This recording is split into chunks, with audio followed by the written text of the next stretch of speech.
Amara Briggs is a decorated black Navy SEAL veteran who left behind the battlefield for a quiet life in suburban Charleston. But peace shattered one morning when two white officers tried to use her past and her loyal dogs as weapons against her. What began as a routine walk spiraled into a national crisis. A leaked video, a manhunt, a federal cover-up, and a former agent's vendetta disguised as justice. As the country split into outrage and denial, Amara was forced to fight not just for her freedom, but for the truth itself. What happens when the system turns on the one person trained to defend it? And what if the final battle doesn't happen in court, but in your own home? Let us know where in the world you're watching from, because this isn't just a story about survival. It's a warning. The footage spread like wildfire. Shot from a shaky smartphone camera, it opened with two uniformed officers raising their voices at a black woman walking two German shepherds. Within seconds, everything escalated. One officer reached for his weapon. The dogs lunged. The woman moved faster than the camera could follow. In a blur, she disarmed one, slammed him to the pavement, and sent the second stumbling with a brutal elbow. The final frame captured her vanishing down the block, the dogs at her side while sirens grew louder in the background. 30 seconds of chaos, enough to split public opinion in half. On cable news, the captions screamed, "Veteran goes rogue, armed and dangerous." Social media responded with equal fervor. She was protecting herself. This is what happens when black veterans are left behind. Hashtags collided. Think pieces launched. Politicians picked sides. But nobody really knew who she was. Not yet. Hours earlier, before the headlines and outrage, before the video painted her as either a threat or a survivor, Amara Briggs had started her day like any other. She tightened the harnesses on Chaos and Mercy, her German shepherds, and stepped out into the still gray of dawn. The cracked sidewalk stretched ahead in a quiet neighborhood, not quite rich, not quite run down, just watchful. She moved with practiced calm, her eyes always scanning, not from paranoia, but habit. Old reflexes died slowly. The dogs trotted beside her, well-trained, steady, never pulling. Mercy kept to her left heel. Chaos roamed slightly ahead, sniffing, alert but relaxed. To anyone watching, they were just a woman and her pets. A few neighbors passed by. One man watering his lawn gave her a brief nod without making eye contact. A woman loading groceries glanced up and then quickly away. None of it was new.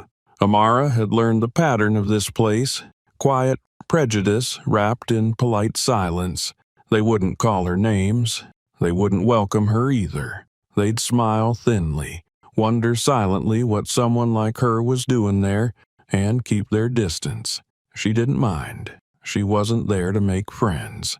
As she turned the corner onto Sycamore Lane, her senses stirred. A black and white patrol cruiser idled on the far side of the street. It wasn't uncommon. Patrols made rounds every morning, but this one didn't move. The driver didn't look away when she passed. She felt it, the gaze, the measure. She adjusted her pace slightly, not speeding up, not slowing down, just present. Chaos's ears twitched. Mercy stayed close. Neither barked. The cruiser pulled forward slowly, past her, then turned around at the end of the block. She kept walking. She didn't stop. She didn't glance back. By the time she reached the broken sidewalk near the abandoned post office, the cruiser had returned. It parked awkwardly on the curb. Two officers stepped out. One was tall, heavy-set, his name tag reading Renner. The other, lean with a sharp jawline, was Rickson. She knew the type, not from training videos or community briefings, but from real-world contact, from cities with checkpoints and men who used questions as control tactics.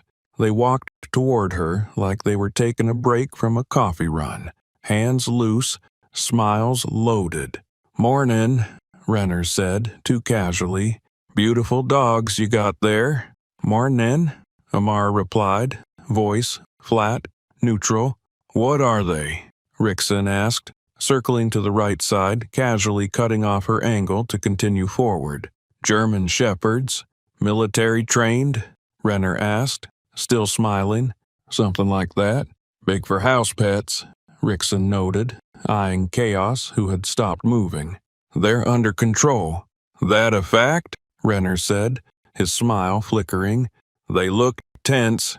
You tense, ma'am? Amara didn't blink. Just out for a walk? Well, that's the thing, Rickson said, inching forward. You're walking, we're patrolling. See something, say something, right?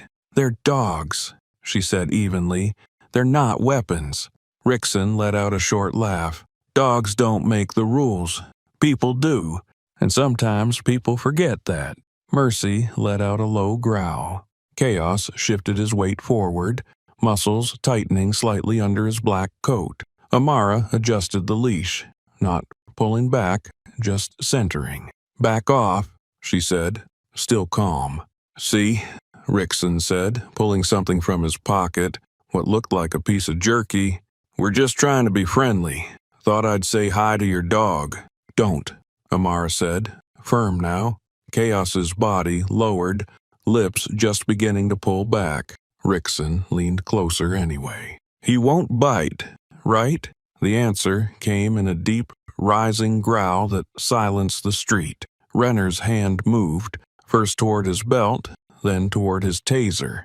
Ma'am, leash control, we don't want a scene. You're creating one. Mercy barked once, sharp and loud. Rickson stepped back, startled, his hand dropping to his holster. That was the moment. That tiny shift from smug confidence to perceived danger. That fraction of hesitation. Rickson pulled his gun. Chaos moved first. What happened next would be dissected by reporters, memed by teenagers, screamed over on talk shows. But Amara remembered it only as movement, her hand grabbing Rickson's wrist, twisting, slamming the weapon down to the concrete. Chaos lunging, Mercy circling, Renner shouting, her elbow driving into someone's temple, the weapon clattering, the scent of metal, the bark of panic, and then distance, running. Chaos and Mercy flanking her, backs low, leashes in hand, disappearing into the maze of back alleys. By the time the first sirens arrived, she was gone. 30 minutes later, the footage hit the internet. 2 hours later, her name leaked. By evening, she was on every screen in America. Everything started from a misread glance, a moment they thought they saw fear but instead met training. Torres leaned against the side of the cruiser, one foot crossed over the other, his demeanor easy, conversational, almost bored. He watched Amara approach from behind a pair of dark-tinted sunglasses, the kind that concealed more than they revealed.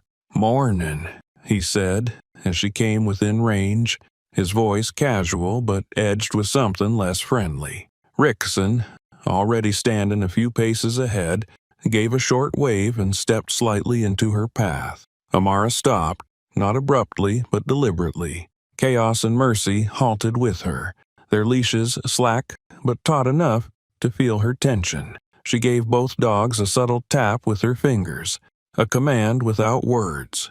"Stay alert. You're out early," Rickson said. "Nice weather for a walk." He gestured toward the sky without looking up. "It is," Amara replied, her tone unreadable. Torres pushed off the cruiser and joined them, his arms swinging loosely at his sides. "Beautiful animals," he said, nodding toward Chaos. "Well trained?" Amara didn't answer right away. Her eyes flicked between the two officers, measuring distance, stance, the placement of their hands. "They follow orders," she said. Rickson stepped closer, just enough to cross the line between friendly and invasive. "What kind of orders?" he asked. "Military? Police canines? I know a trained dog when I see one. Just obedience," Amara said coolly. Torres chuckled. That's a hell of a heel position for just obedience. I'd hate to see what they do when they're not relaxed. Behind them, the cruiser door clicked open. Amara's gaze didn't shift, but she felt it. Movement. Someone stepping out. Authority without introduction. Rainier emerged, his boots clicking against the pavement, his presence larger than necessary. He didn't speak immediately, just stood beside Rickson, arms folded, studying Amara like a puzzle he didn't quite believe. From a third-story window across the street, a security camera rotated. It was small, tucked under the lip of a porch awning, and currently being accessed remotely. Inside a tiny apartment a few blocks away, Gina Briggs sat cross-legged on the floor, laptop balanced across her knees, watching every frame in silence. She recorded, marked timestamps, logged officer positions. Her breath was steady, her fingers already preparing encryption protocols. Rainier took a step forward. "Morning," he said. "Officer," Amara responded. He nodded toward the dogs. "That one's Chaos, right?" He pointed at the larger one. "Saw you walking him before." Amara didn't answer. "Not a common name," Renner continued. "Pretty intimidating. Let me guess. The other one's Justice?" "Mercy," she corrected him. Rickson smirked. "Cute." Torres took a slow step to the side, widening the triangle they were forming around her. Subtle, practiced, not threatening, but not casual either. Amara's stance shifted by less than an inch, enough for the dogs to feel. "We've had some complaints," Renner said finally. "Big dogs, off-leash assumptions, people nervous.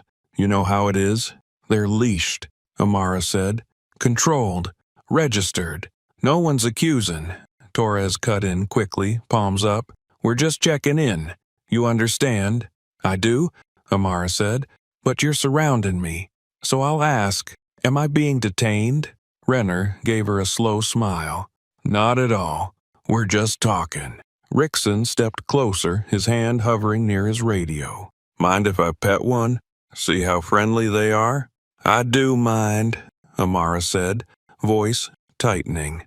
"That a no?" he asked, still advancing. Chaos shifted, head lowering slightly, ears forward. Mercy's tail stiffened, her body tensing as if preparing to move. Amara didn't touch the leashes. Her fingers twitched once, another silent command.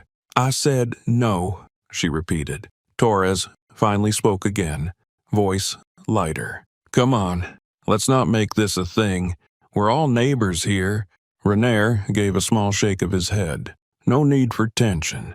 We're just trying to understand what we're dealing with." "That's the problem," Amara said flatly. "You're not dealing with anything. You're escalating." For the first time, Rickson's smile faltered. He looked down at Chaos, who hadn't broken eye contact. The dog's focus was surgical. Rickson cleared his throat and backed off half a step, but it wasn't enough. Rainier noticed. "Something wrong with your dog?" he asked. "He looks like he's ready to pounce." "He's reading the room," Amara said. "That a threat?" "It's an observation." Renner's expression hardened. "Let me be clear. This neighborhood doesn't take kindly to intimidation. You might have been military. Hell, maybe that's why you think you're untouchable. But we enforce the law here. You get that?"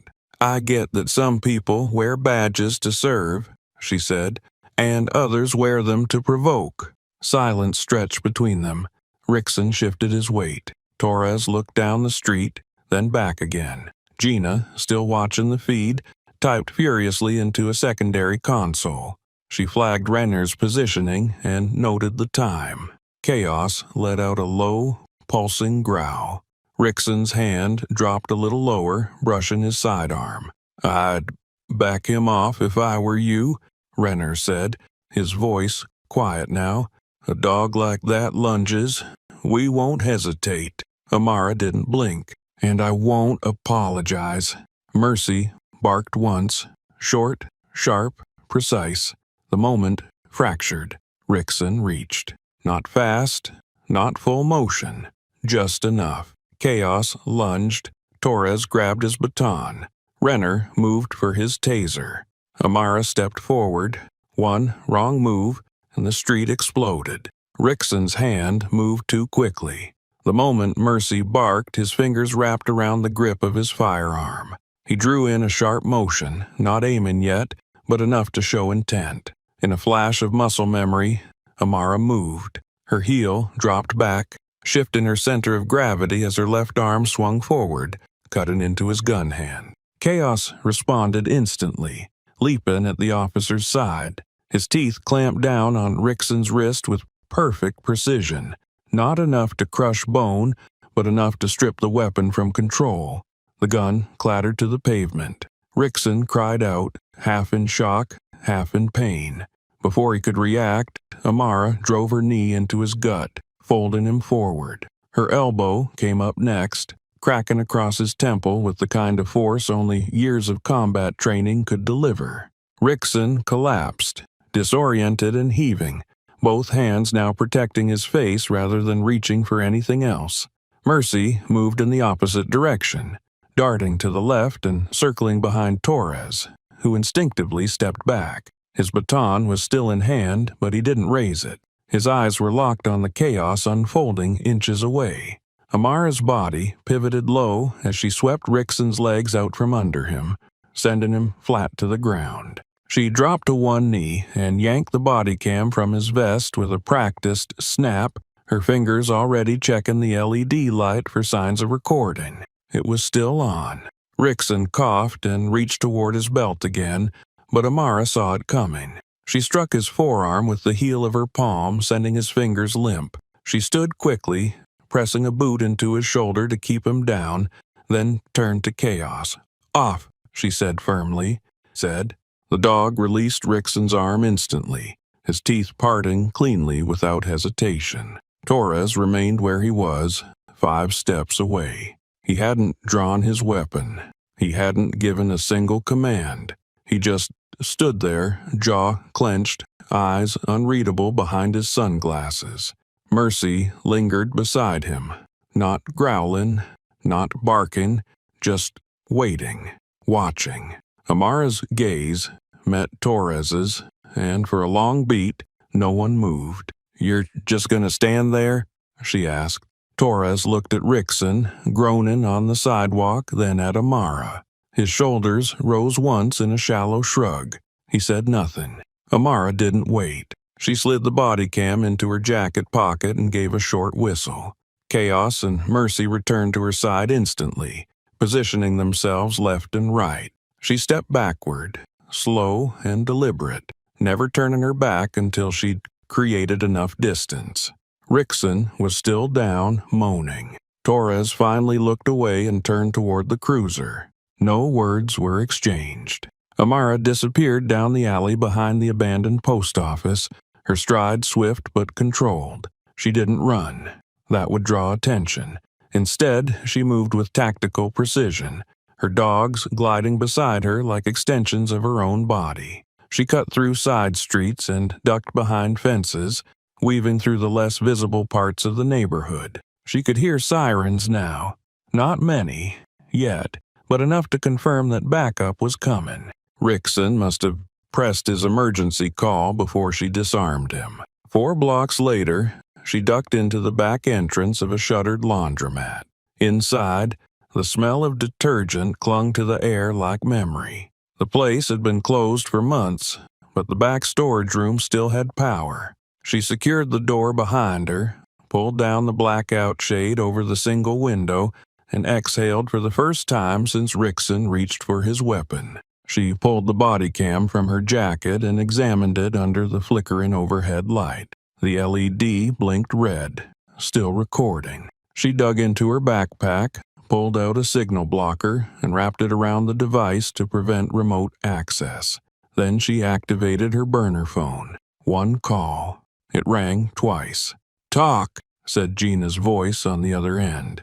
"I have a body cam," Amara said. "Rickson, got the whole thing. Any backup footage from the patrol car?" Gina asked. "No, didn't have time to check. You need to dump that feed onto a secure drive. Get it out of that cam before they remotely wipe it. I know. There was a pause. Did anyone see you take it? Torres. He didn't stop me. Neutral? No. Passive. Then assume compromised, Gina said. I already am. Amara ended the call and turned her attention to her dogs. Chaos was pacing now, ears still twitching. Mercy sat beside the door, her eyes locked on the window. Good job, Amara said softly. She knelt and checked both dogs. No blood, no injuries, still sharp, still steady. She scratched behind Chaos's ears and let herself breathe for a second. Then she got to work. She connected the body cam to her drive system and launched the transfer. On the screen, the footage began to play. She watched the beginning. Rickson smiling, her standing calmly, Chaos still, Mercy waiting. She watched as Rickson's hand dropped. She watched herself move. The angle captured enough. Not all, but enough. This wasn't about defense. It wasn't about public safety. It was about leverage, control, something deeper. The footage finished transferring. She encrypted the file and backed it up onto 2 additional drives, one set to auto-upload if she went dark for more than 6 hours. Then she removed the battery from the body cam and dropped it into the sink under the old faucet. She ran the water and let it short itself out. Outside, the sirens had grown distant again. Either they hadn't found her trail, or they were casting a wider net. It wouldn't last. She needed to move. She opened the back door and stepped out into the alley. The morning sun had shifted, casting longer shadows across the pavement. Her eyes tracked the corners, the rooftops, the rustling hedges across the lot. Chaos walked ahead now, nose low. Mercy stayed closer. Both alert, both waiting for her cue. What happened on that street would be twisted. She knew it already. The media wouldn't show the whole truth. The department would say she resisted, that the dogs attacked first, that she endangered officers. And they'd believe it, unless the truth got out first. From this moment on, Amara understood something clearly. Every camera was no longer protection. Every lens had become a weapon. The cabin was exactly where she left it, hidden behind a narrow trail veiled by pine and bramble, invisible from the road and surrounded by silence thick enough to muffle thought.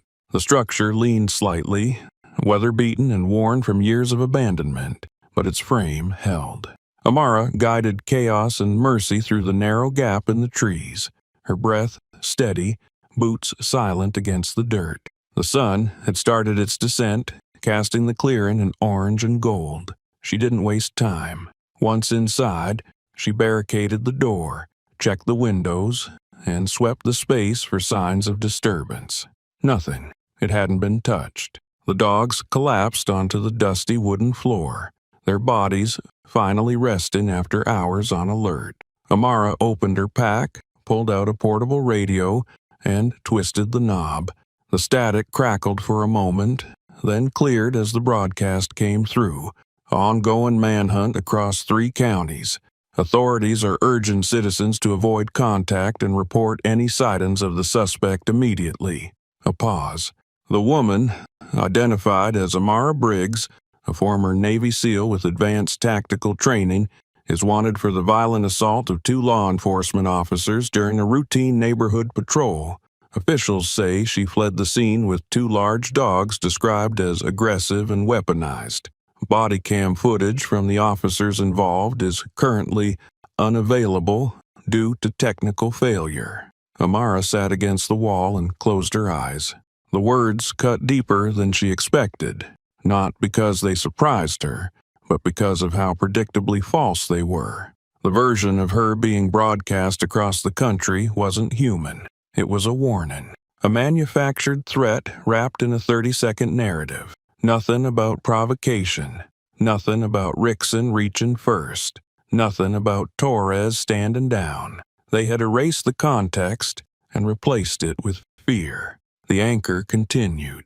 Authorities caution that Briggs should be considered armed and extremely dangerous. She's believed to have military-grade training and may be attempting to radicalize others. Radicalize? She almost laughed. Instead, she reached for her burner phone and dialed. It rang once. "Tell me you're safe." Gina's voice came sharp and fast. "I'm fine," Amara said. "Dogs are good. I have the footage. I'm secure, for now. You've seen the coverage?" "Yeah. They're not just spinning this," Gina said. "They've built a profile. You're being called a rogue operator on fringe channels. DHS has picked it up. FBI's quiet, but I'm tracking cross-agency keywords. You've moved from local incident to federal escalation in less than 12 hours. They want to bury it before anyone can ask questions. They're not even pretending to hide it," Gina snapped. "Your record's been flagged. They've scrubbed every positive citation and left only fragments. One source is claiming you were dishonorably discharged. That's a lie, Amara. I have your full DD 214. I know what I signed. I know how I left. They don't care." There was silence for a moment. Then Gina added, "What do you need from me?" Amara didn't hesitate. "I need eyes on the area. I need traffic cam pulls, private security feeds from the houses on Sycamore Lane, anything you can access from that block during the time window." "I'm on it," Gina said, "but it won't be clean. If I start digging, someone's going to notice. Start quiet.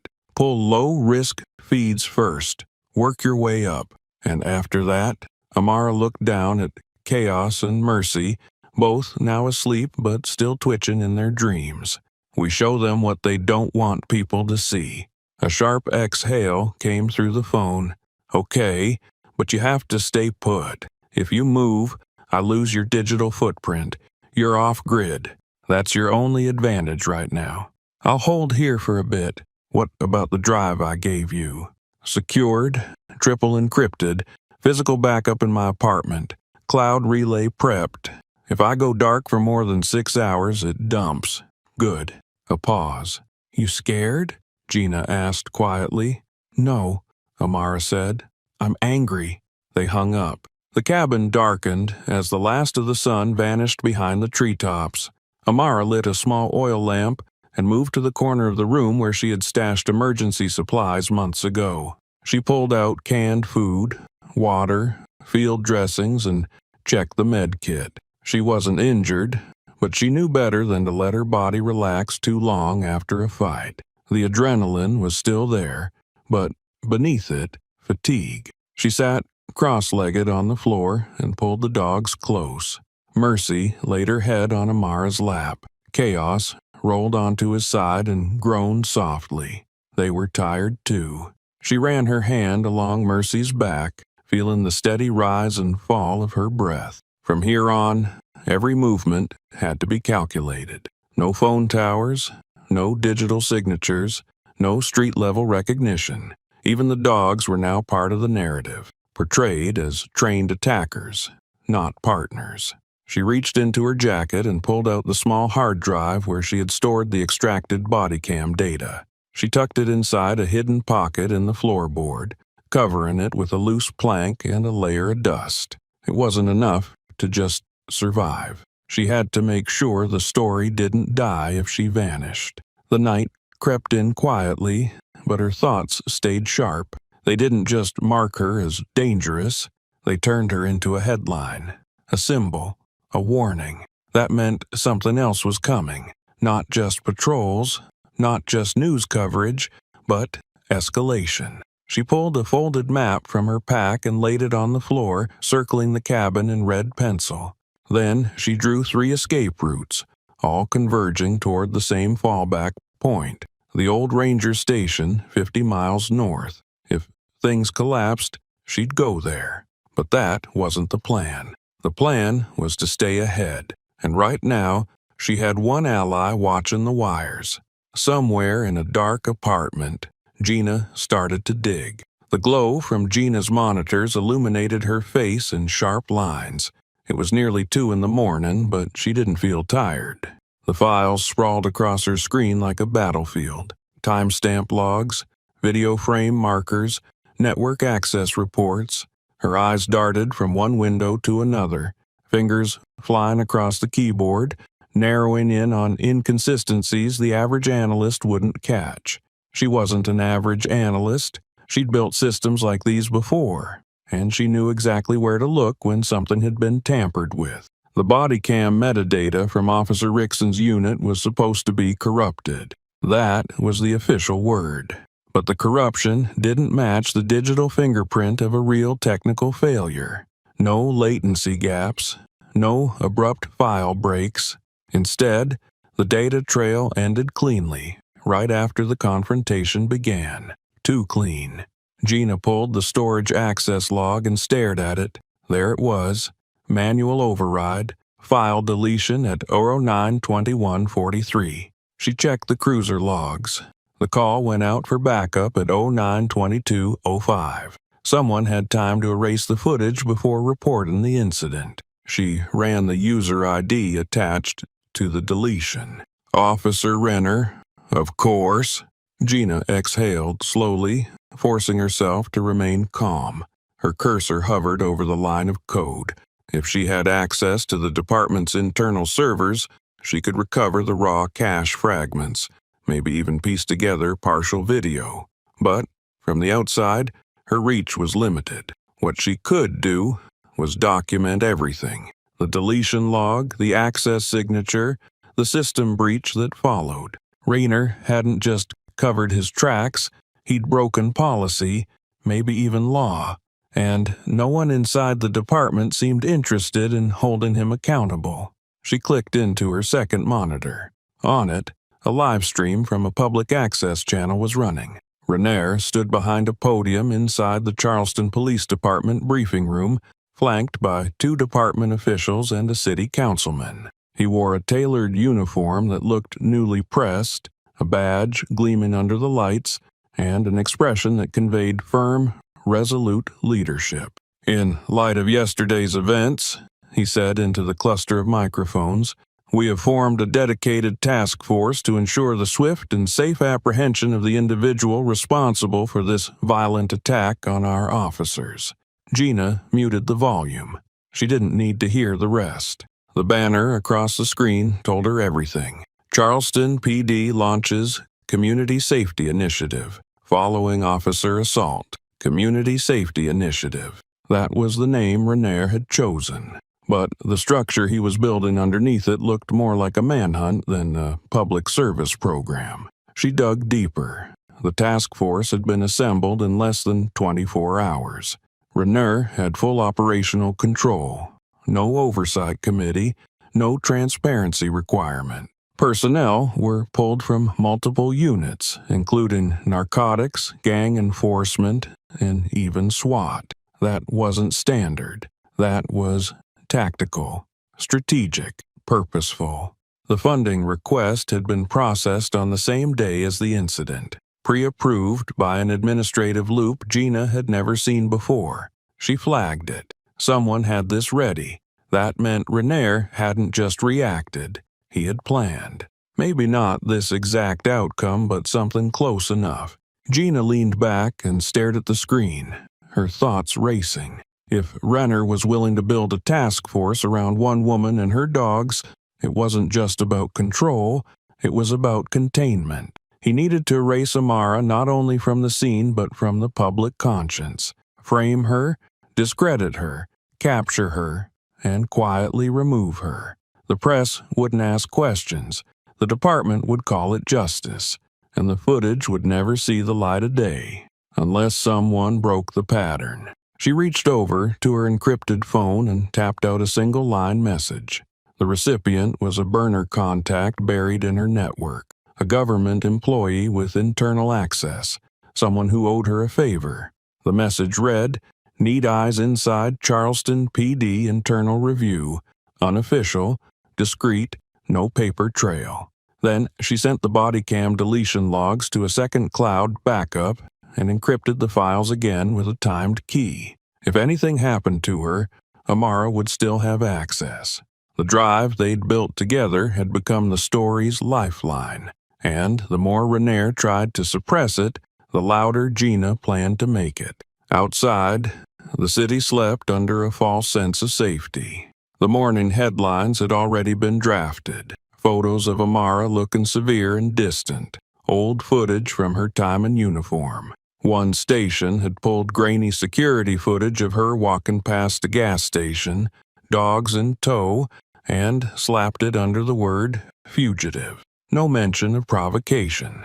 No mention of Torres walking away. Just 30 seconds of conflict, cropped and replayed, designed to instill fear. But someone else had noticed the shift. Detective Lee Darnell sat in a quiet corner of the Internal Affairs Division building, staring at the official incident report. She had read it 3 times already.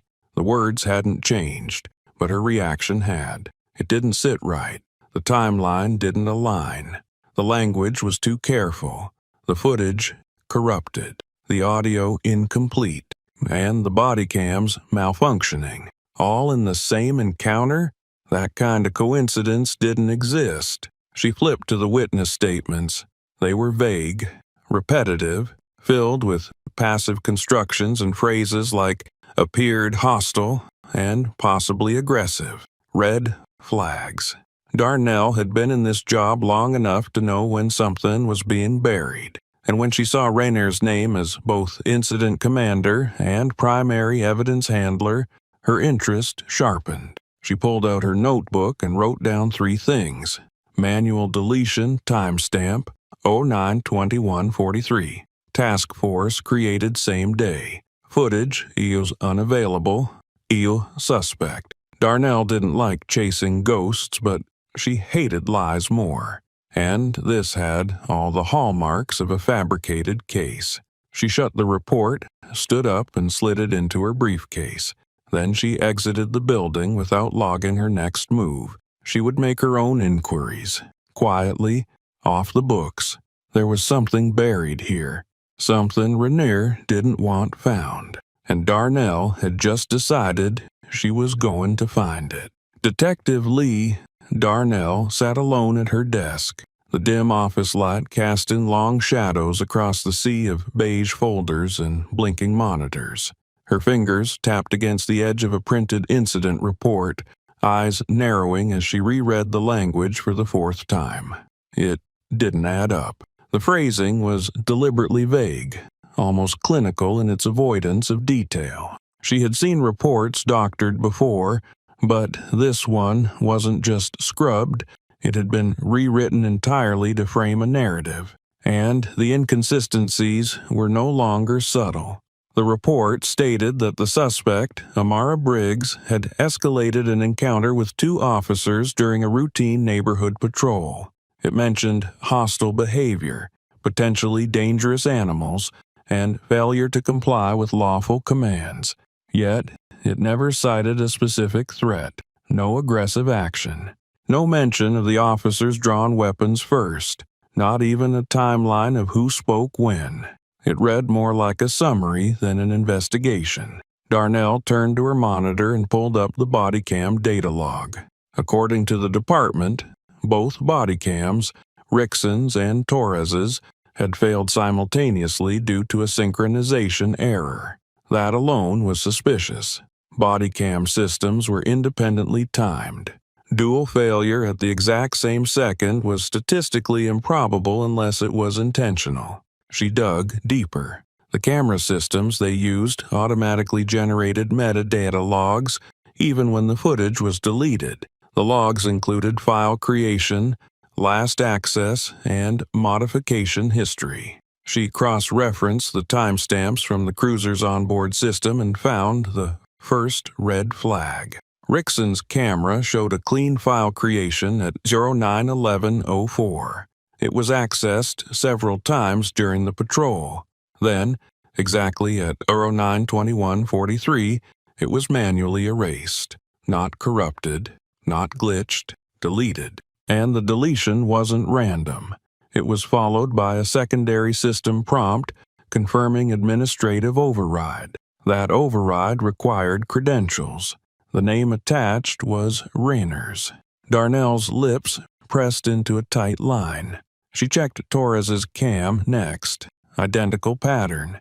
But instead of showing a deletion log, his device had a gap, a 10-minute blackout window that didn't align with his movement logs. That meant the file was likely extracted or transferred before being removed. So, one cam was wiped with admin credentials. The other, extracted and rerouted. Both sets of data pointed to interference, coordinated, deliberate, and covered up under the guise of malfunction. Darnell leaned back, staring at the name at the bottom of the report, Captain Renner. She had worked in the department long enough to know Renner wasn't just another commanding officer. He had influence, a network, people loyal enough, or scared enough, not to ask questions. Normally, she wouldn't have gotten involved, but this time, something pushed her.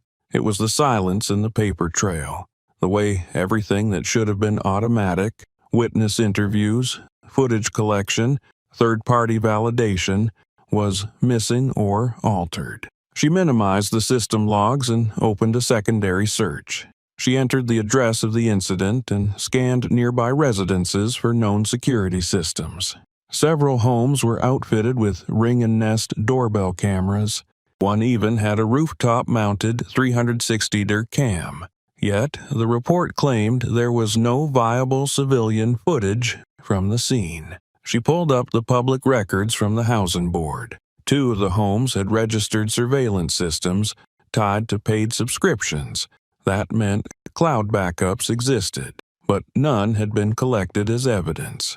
That was the final red flag. If someone was intentionally avoiding outside footage, it was because they already knew it didn't match the official story. She jotted down the addresses, closed the files, and reached for her coat. No more questions from a distance.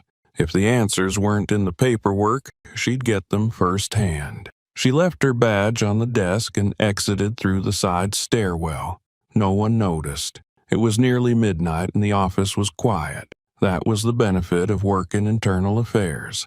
People rarely looked you in the eye unless they had something to hide. Outside, the streets were slick with fog, the glow from the street lamps blurring across the windshield as she pulled her unmarked sedan from the lot. The drive to the incident location was uneventful. Quiet roads stretching ahead like unbroken tape. She parked several houses away from the listed address and walked the final block, hands in her coat pockets, her posture relaxed. She looked like a neighbor out for fresh air. The sidewalk was cracked and uneven. Leaves cluttered the edges of the curb. She approached the first address, an aging craftsman home with a porch camera angled toward the street. The porch light was off, but the camera's blue LED blinked faintly, still active. She didn't knock. Instead, she circled the perimeter, noting the position of each visible device. The angle covered the area where the cruiser had been parked. From that position, the camera would have captured everything. There was no way the footage didn't exist. She repeated the process with the second house. Same story. Another working camera. Another direct angle. She snapped photos of both systems on her phone and filed the locations mentally. If she filed a warrant tomorrow, the footage might already be wiped. But if she reached out to the owners directly, off the record, she might still recover something raw. Back in her car, she opened her encrypted tablet and uploaded the metadata she had copied earlier. She composed a message to a trusted forensics contact. Need second opinion on body cam logs. Possible manual deletion. Forwarding encrypted. Keep it quiet. Then she tapped out a separate memo to herself and saved it under an offline tag. Suspect. Internal manipulation of evidence. Civilian footage not retrieved. Metadata indicates tampering. Primary. Renner. She didn't trust the department to handle this. Not anymore. Whatever Renner was doing, it wasn't just about one incident. He was orchestrating something larger. And if she was going to find the truth, she had to step outside the lines. She started the car and pulled into the street, her eyes drifting to the glowing blue dot of the porch cam as she passed. The lens followed her, unblinking, recording. For once, she hoped it had captured everything. And in the morning, she was going to see it for herself. Detective Lee Darnell stepped out of her unmarked sedan just as the morning fog began to lift. The neighborhood was still quiet, but not in the peaceful way. It was the kind of quiet that came after a storm, the kind that made people close blinds and speak in low tones. She walked with purpose, crossing the street toward the narrow patch of sidewalk where the official report claimed the encounter had occurred. The air was cool, laced with dew and silence. She scanned the area, hands in her coat pockets, eyes sharp. The first thing she saw was a small rust-colored stain on the concrete, near the base of a mailbox. She crouched down. Blood. Old enough to be dry, but not yet weathered. She looked closer. Just next to the stain was a spent shell casing, almost tucked into a crack in the pavement. No one had logged this. It wasn't in the evidence report.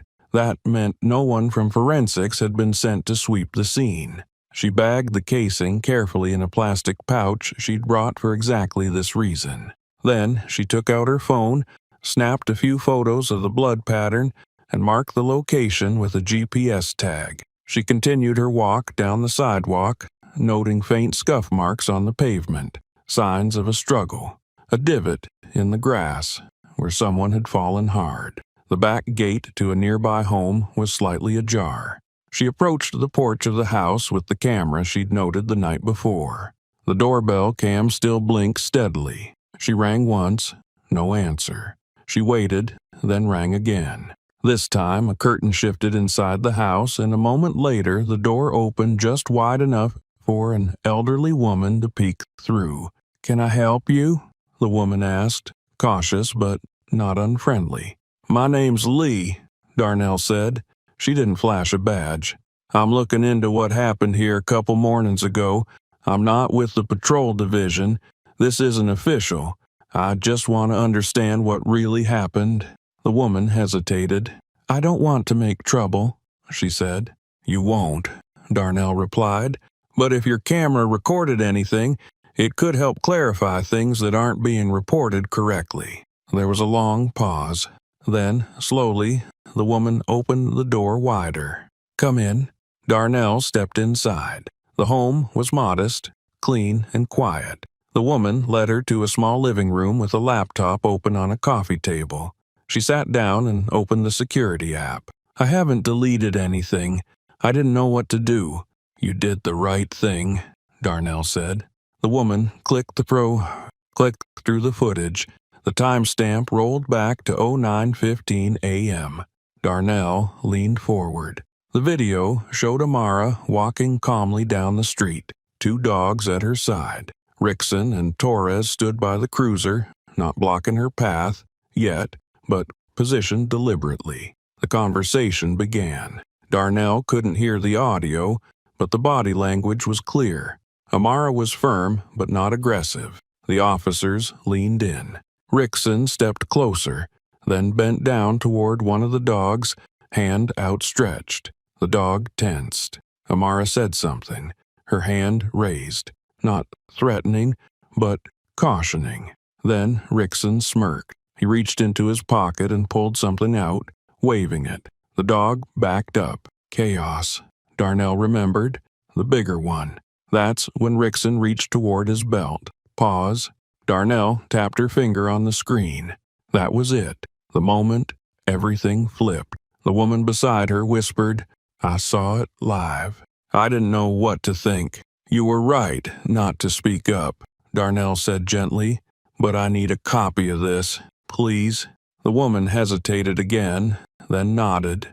"Take it." Darnell pulled a portable drive from her coat and downloaded the file. Then she handed the woman a card. "If anyone from the department shows up and asks about your system, say it's malfunctioning. Don't give them access. Call me first." "I will." Darnell left through the side door. She didn't go back to the station. Instead, she drove across town to a small forensics lab she used off the books. She had no doubt the footage would disappear if it hit the wrong server. Inside the lab, she played the file again, this time frame by frame. She added the timestamp, layered it over the internal report timeline, and marked every deviation. The official version said the dogs charged. The video showed they didn't. The report said Amara initiated contact. The video showed Rickson provoking her, leaning in, grinning like he was testing a fuse. This wasn't a miscommunication, it was entrapment. Across the city, Gina sat hunched over her laptop in her apartment, eyes bloodshot from hours of decoding. She had finally cracked the full body cam footage Amara had pulled from Rickson during the fight. The encryption layer was military-grade, custom. Someone had tried to bury it even after it was removed from the department server. But Gina wasn't just anyone. She isolated the audio and played it back. Rickson. "What's the big deal? I'm just saying hello." Amara. "Back off." Rickson. "Last thing we need is some attack dogs running loose." Amara. "They're under control. You need to stand down." Rickson. "You think you can walk around here like you own the place?" Gina sat back in her chair, breath caught in her throat. The tone, the escalation, the calculated push, it was all there. The final piece was the gun being drawn, chaos leaping, and then silence as the camera jolted. She rewound it and saved 3 copies. This was the proof they needed. She opened her secure server and began compiling a report. Then her system pinged. A trace attempt. Someone was probing her IP. Not a bot, human, persistent. She disconnected from the network immediately, wiped the RAM cache, and ran a ghost clone program that would throw off any trailing signal. But the ping had already gone out. Someone knew she was watching. She sat perfectly still. Then she reached for her phone and texted Amara. "They're coming for me. Keep moving. I'll send what I can before I go dark." She started encrypting the files. The clock had just started ticking. The message from Gina had come hours ago. Short, tense, no follow-up. Amara stared at her burner phone as if willing it to buzz again, but the screen remained dark. She tapped the encrypted chat app once more, checking the last transmission. "They're coming for me. Keep moving." Nothing since. The silence was louder than any siren.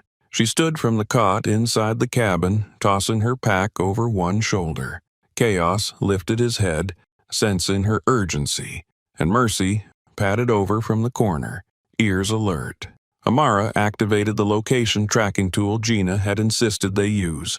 A last resort, a fail-safe neither of them had ever planned to trigger. The app opened with a dull gray screen.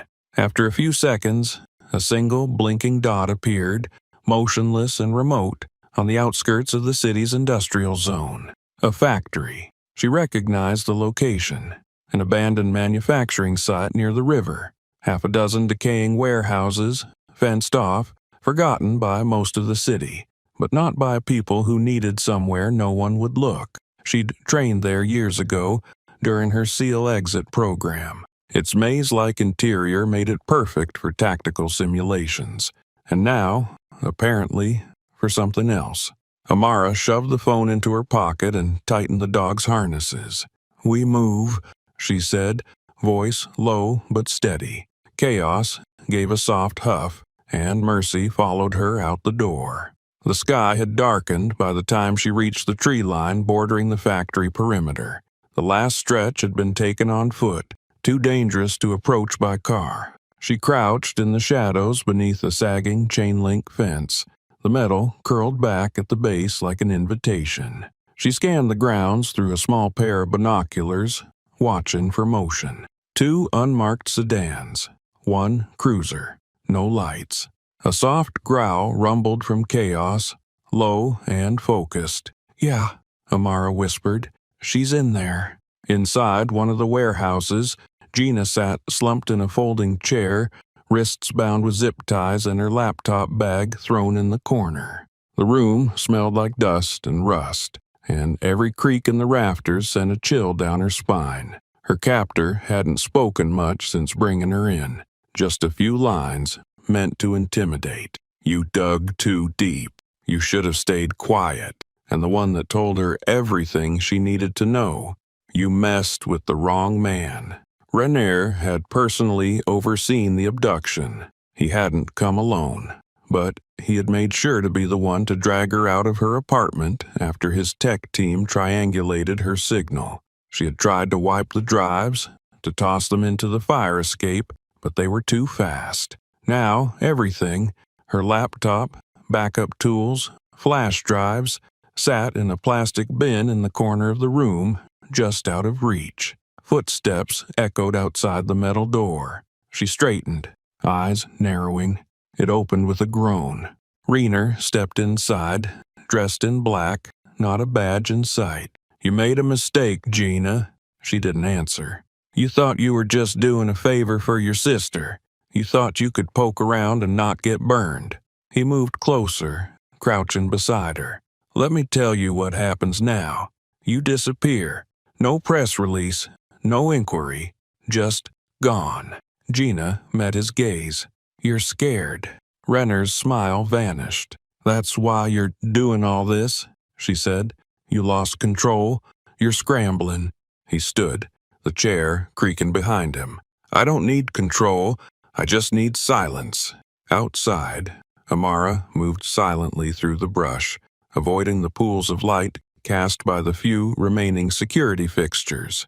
She signaled the dogs with 2 fingers, sending them low and wide to flank the left side of the building. She approached the north wall near a rusted loading bay and slid her multi-tool from her belt. 1 screw, 2. She pried open a side panel and slipped inside through a gap in the aluminum siding. The air was colder in here. Dust hung like a fog. Her footsteps were soundless on the concrete floor. She paused behind a stack of old crates, listening. Voices, muffled, distant. She crept forward, moving past broken shelving and scattered debris, closer to the sound. Her memory of the floor plan surfaced. This building had 3 main rooms: the front storage bay, the equipment floor, and the rear office. Gina would be in the back, secured, hidden. Chaos and Mercy regrouped with her near the center corridor. She motioned them into a low hold and kept moving. A sharp sound rang out, a metal chair scraping concrete. She turned her head, just enough to track it, and then she heard Gina's voice, faint but steady. "You won't get away with this." Amara's jaw tightened. She reached into her pouch, pulling out a slim pressure snap charge, non-lethal but loud enough to disorient. She placed it along the wall just beyond the office and prepped it with a 2-second timer.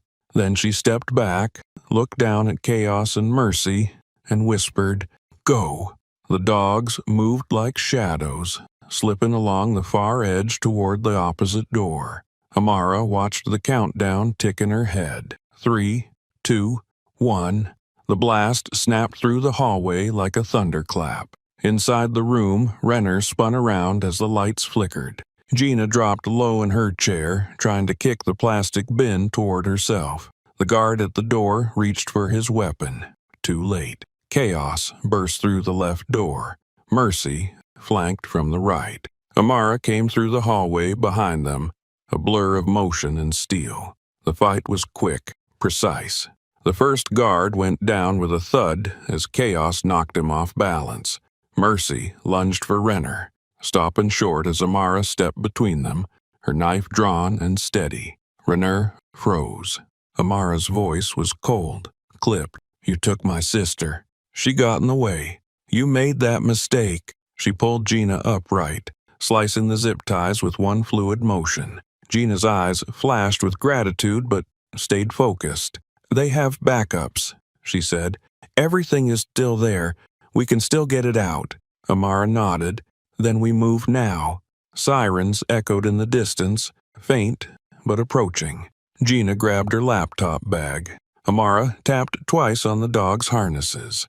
They fell in beside her instantly. They didn't look back. She had no choice now. They had drawn first blood.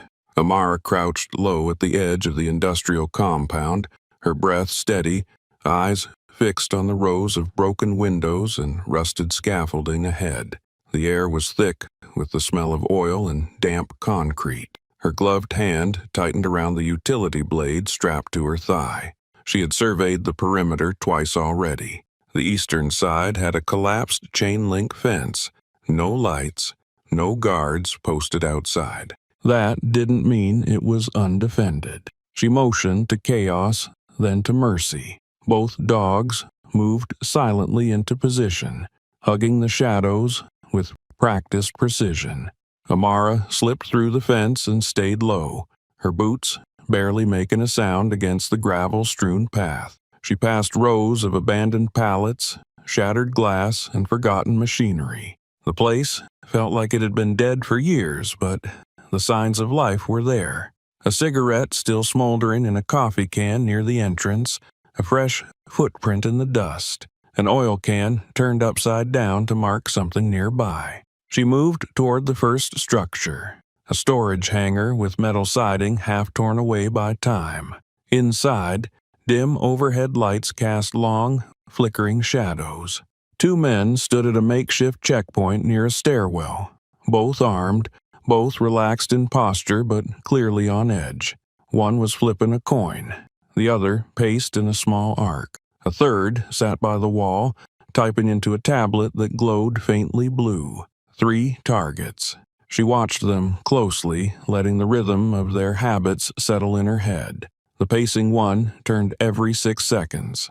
The one with the coin tossed it at a lazy cadence every 10 seconds. The third was distracted, focused on the screen. No backup in sight.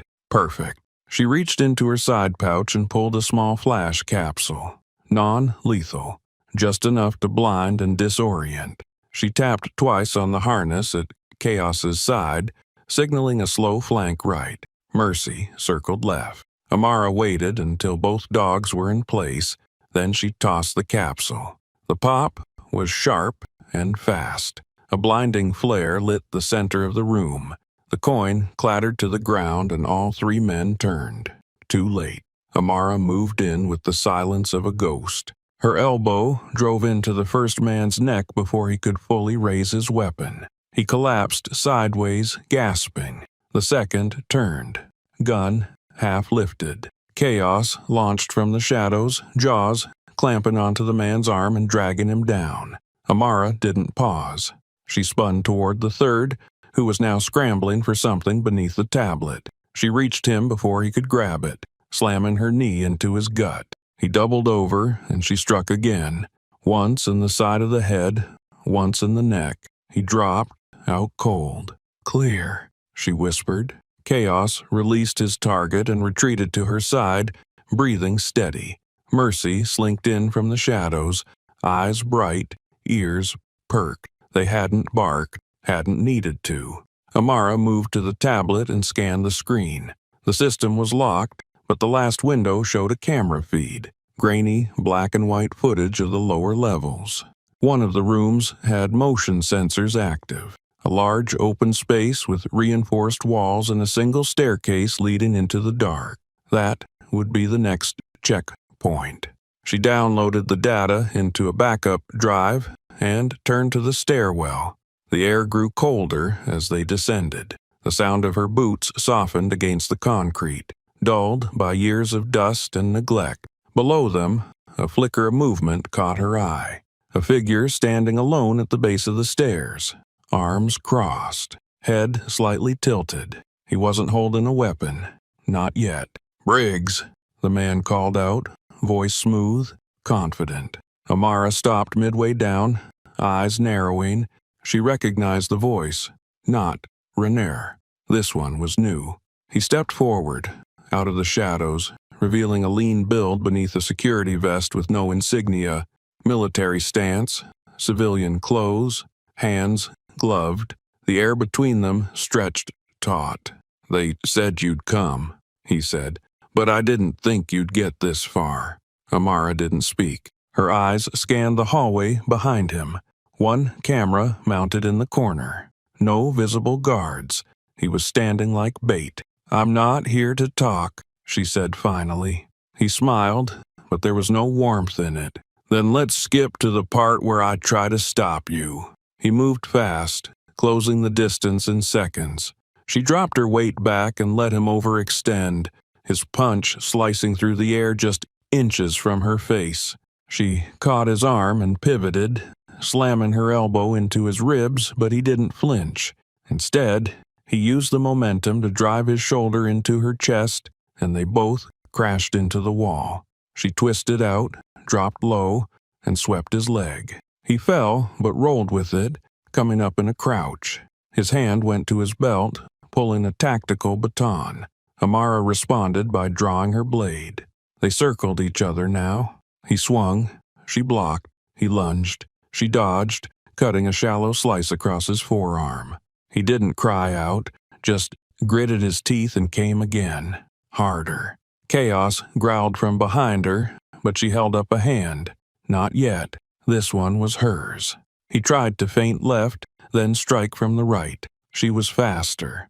Her fist caught his jaw, spinning him back. He stumbled, braced himself, and launched forward again, baton high. Amara ducked, stepped inside his swing, and drove her shoulder into his gut. He grunted, fell back, and dropped the baton. Amara didn't hesitate. She followed up with a precise strike to the throat, knocking the air from his lungs. He crumpled to one knee, gasping. She stood over him, eyes cold. "You chose the wrong side." He tried to rise, but Chaos stepped in front of him with a deep, low growl. Mercy flanked, her eyes locked onto the target's face. "Don't," Amara said. The man froze. She leaned down, grabbed his radio, and smashed it against the wall. Then she stripped the comm device from his ear and crushed it beneath her heel. She turned toward the hallway. "Let's move," she said to the dogs. Downstairs, the real fight was waiting. Amara pressed her back against the cold metal door, heart steady, grip firm on the blade in her hand. On the other side, Gina was in trouble. The sound of something heavy being dragged echoed faintly through the steel. Voices were muffled but aggressive. She heard a grunt, then the sharp clatter of something metallic falling over. Time was gone. Precision had to take its place. She lowered herself to one knee, motioning to Chaos and Mercy with a subtle hand signal. The dogs stayed low, ears twitching, eyes focused. They knew what was coming. Amara reached into her belt pouch, pulled out a thin strip of wire, looped it around the lock-and hinge, and tugged hard. A click snapped through the air. She kicked the door open.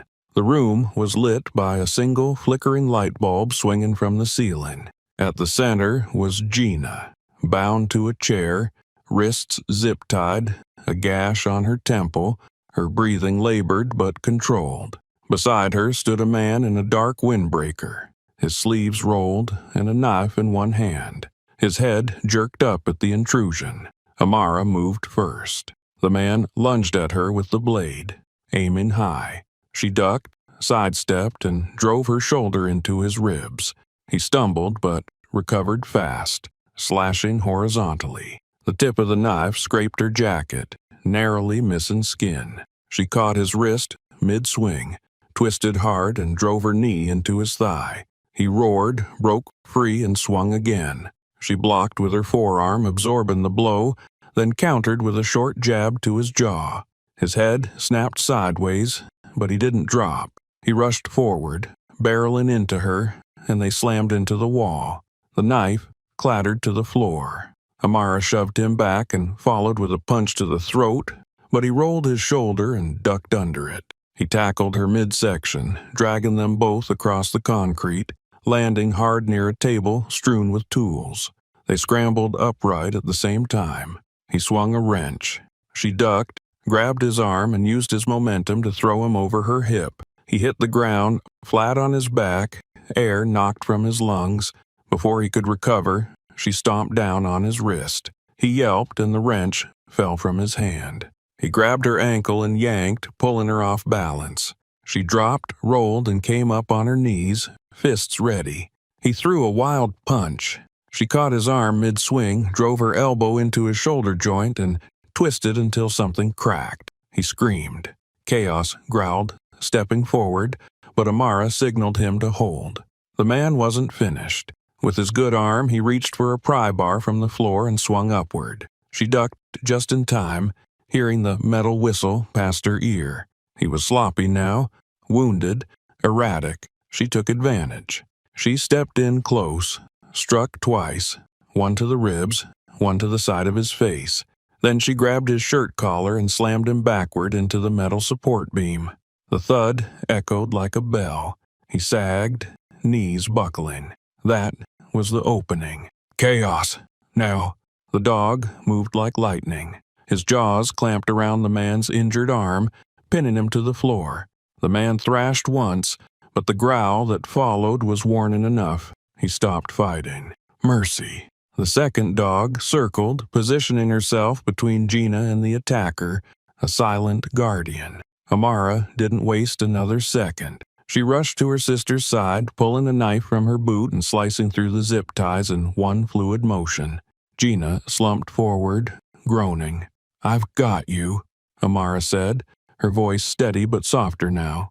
Gina's eyes fluttered open, dazed but focused. "Took you long enough?" Amara smirked, half in relief. "Next time, don't get kidnapped." Gina sat up straighter, cradling her wrist. "He wanted the footage, thought I had more copies." "Do you?" "I buried backups. He didn't find them." Her voice turned sharp. "Amara, it's not just about what happened on the street. It's bigger. Rainier isn't who he says he is." Amara helped her to her feet, keeping her voice low. "What do you mean?" Gina steadied herself. "I dug into his personnel file. It's fabricated. His timeline, his training, even his hire date, it's all fake. He was inserted, not transferred." Amara's eyes narrowed. "Inserted by who?" "I don't know yet. But the metadata from the deleted body cam files, it didn't match standard PD encryption. It was military, off-grid. That landed heavy." "CIA?" Amara asked. "Or worse," Gina replied. "He's not cleaning up a mistake. He's covering an operation. You were never the target. You were the liability. I traced part of it to an old mission, one you were on." Amara's expression tightened. "Afghanistan. The extraction." Gina nodded slowly. "There were rumors afterward, about black site detentions, about assets burned when they shouldn't have been. Someone linked you to a leak. I think Renner was part of it." Amara looked at the man pinned beneath chaos, who was now whimpering under the weight of failure. "And now I'm the last loose end." "Not anymore," Gina said, reaching into the back pocket of the attacker's jacket and pulling out a key fob. "I just got you access to their server hub." Amara stared at it for a second, then looked up. "We finished this." She tapped Chaos's collar twice. The dog released his hold and backed off. The man groaned, curling into himself. Amara turned to wire the hallway, Gina leaning slightly on her as they moved. They had the intel. They had the proof. But now they had something else. Leverage. The old workshop smelled like solder, oil, and stress. Gina sat, hunched over her laptop at the center table, fingers flying across the keyboard, eyes locked on a blinking terminal. Lines of encrypted code streamed across the screen as her decryption tool ran in the background, chipping away at the layers of protection shielding the files they had recovered. Amara stood behind her, arms crossed, Chaos and Mercy resting quietly at her feet. The tension in the room was tight as wire. "Almost there," Gina muttered, sweat beading along her brow. "You're sure these files are connected to Renner?" Amara asked. "I followed the breadcrumb trail from the access key we pulled off his guy," Gina said. "It bypassed the PD firewall completely. Whatever's inside this vault, it wasn't meant to be opened by anyone without clearance far above city level." The terminal pinged once. Then the screen changed. Dozens of folders populated the interface, marked with vague designations, agency codes, and several strings of redacted labels. But one folder sat at the top, unprotected by any additional encryption. Ghost, Walk, See Year. Gina clicked it open. A video loaded first. Grainy footage, helmet cams, time-stamped from 5 years ago, desert terrain, screaming wind, a black site compound under fire. Amara leaned in. jaw tight. "That's Syria," she said under her breath. "That's my unit." The footage showed American operatives moving through a collapsed entry point. Their objective was clear: extract a political prisoner held by a rogue intelligence faction. But then it veered. One of the men broke protocol, diverged from the extraction route, and activated an unauthorized drone strike. The target wasn't combatant personnel, it was a rival intelligence asset, suspected of carrying blackmail files. "That's not in any mission brief I remember," Amara said. "None of that happened the way it was reported." Gina scrubbed forward.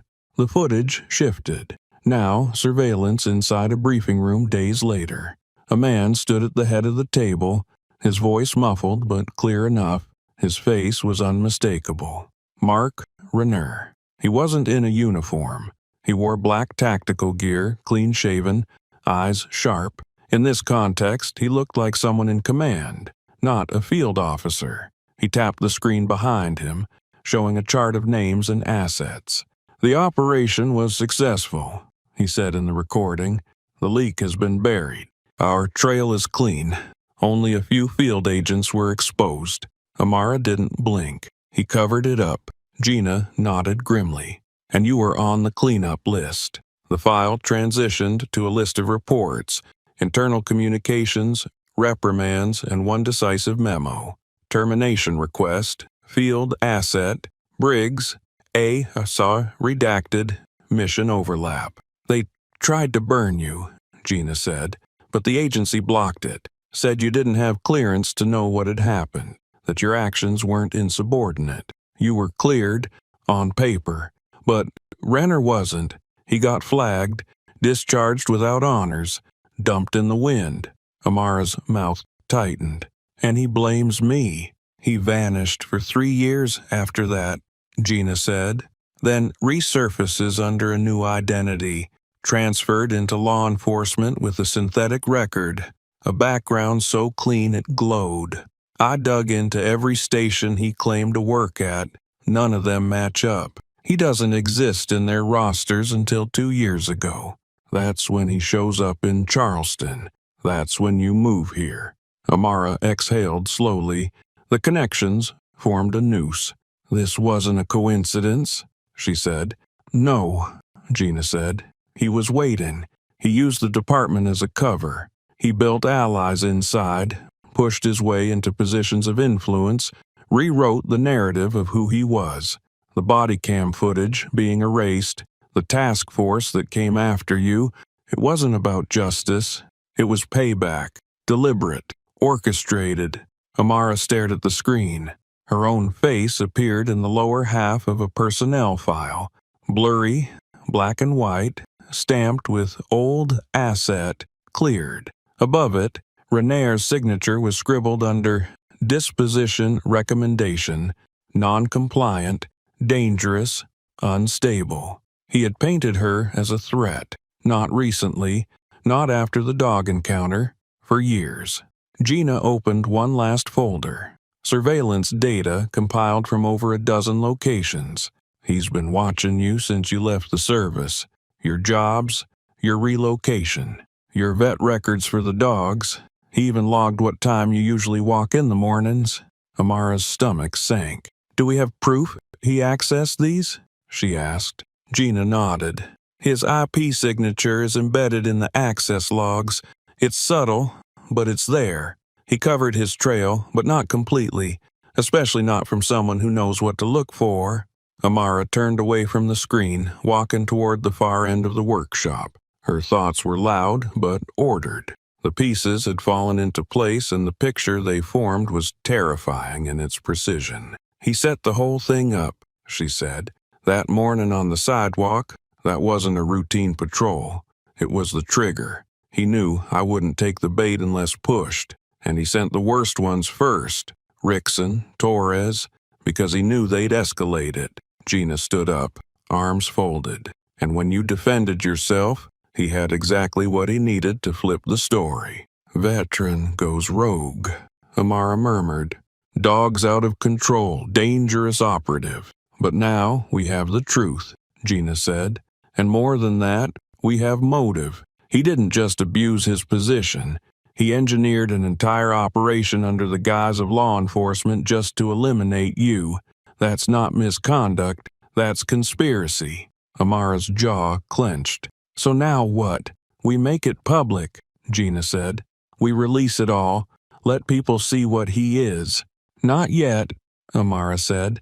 "We don't just leak this, we use it. If we release too early, he buries what's left, takes down our access. No, we let this hang like a blade, then we cut where it hurts." Gina hesitated, then nodded. "Okay, so what's the play?" Amara walked back to the table, pulled up the decrypted folder, and stared at Renner's face frozen mid-sentence. "We bring the system to its knees," she said. "Because this wasn't justice, it was personal. The safe house was nothing more than a 2-bedroom rental on the edge of a forgotten industrial zone, but it became Command Central. Gina had turned the dining table into a digital war room, 3 laptops open, a portable server running hot, wires trailing like veins across the floor. Darnell sat with her back to the wall, her notepad balanced on her knee, eyes scanning every printout laid in front of her. Amara paced slowly by the window, keeping an eye on the street, her dogs silent at her heels. Outside, Charleston moved on like nothing was happening. Inside, a storm was being engineered. "We have enough evidence to crush him," Gina said, tapping one of her monitors. "This folder links Renner to the altered body cam files. This one traces his fake employment history. And here, metadata from the Syria files, redacted CIA comms, all of it cross-referenced and time-stamped." Darnell leaned forward. "That's good. But if we want this to stick, it's not just about exposure, it's about sequencing. If we drop the wrong piece first, he'll spin it, frame you, or worse, discredit the source. We need the whole picture ready. Documents, visuals, context. It has to be airtight." Amara crossed the room. "And it needs to be fast. He's already moving.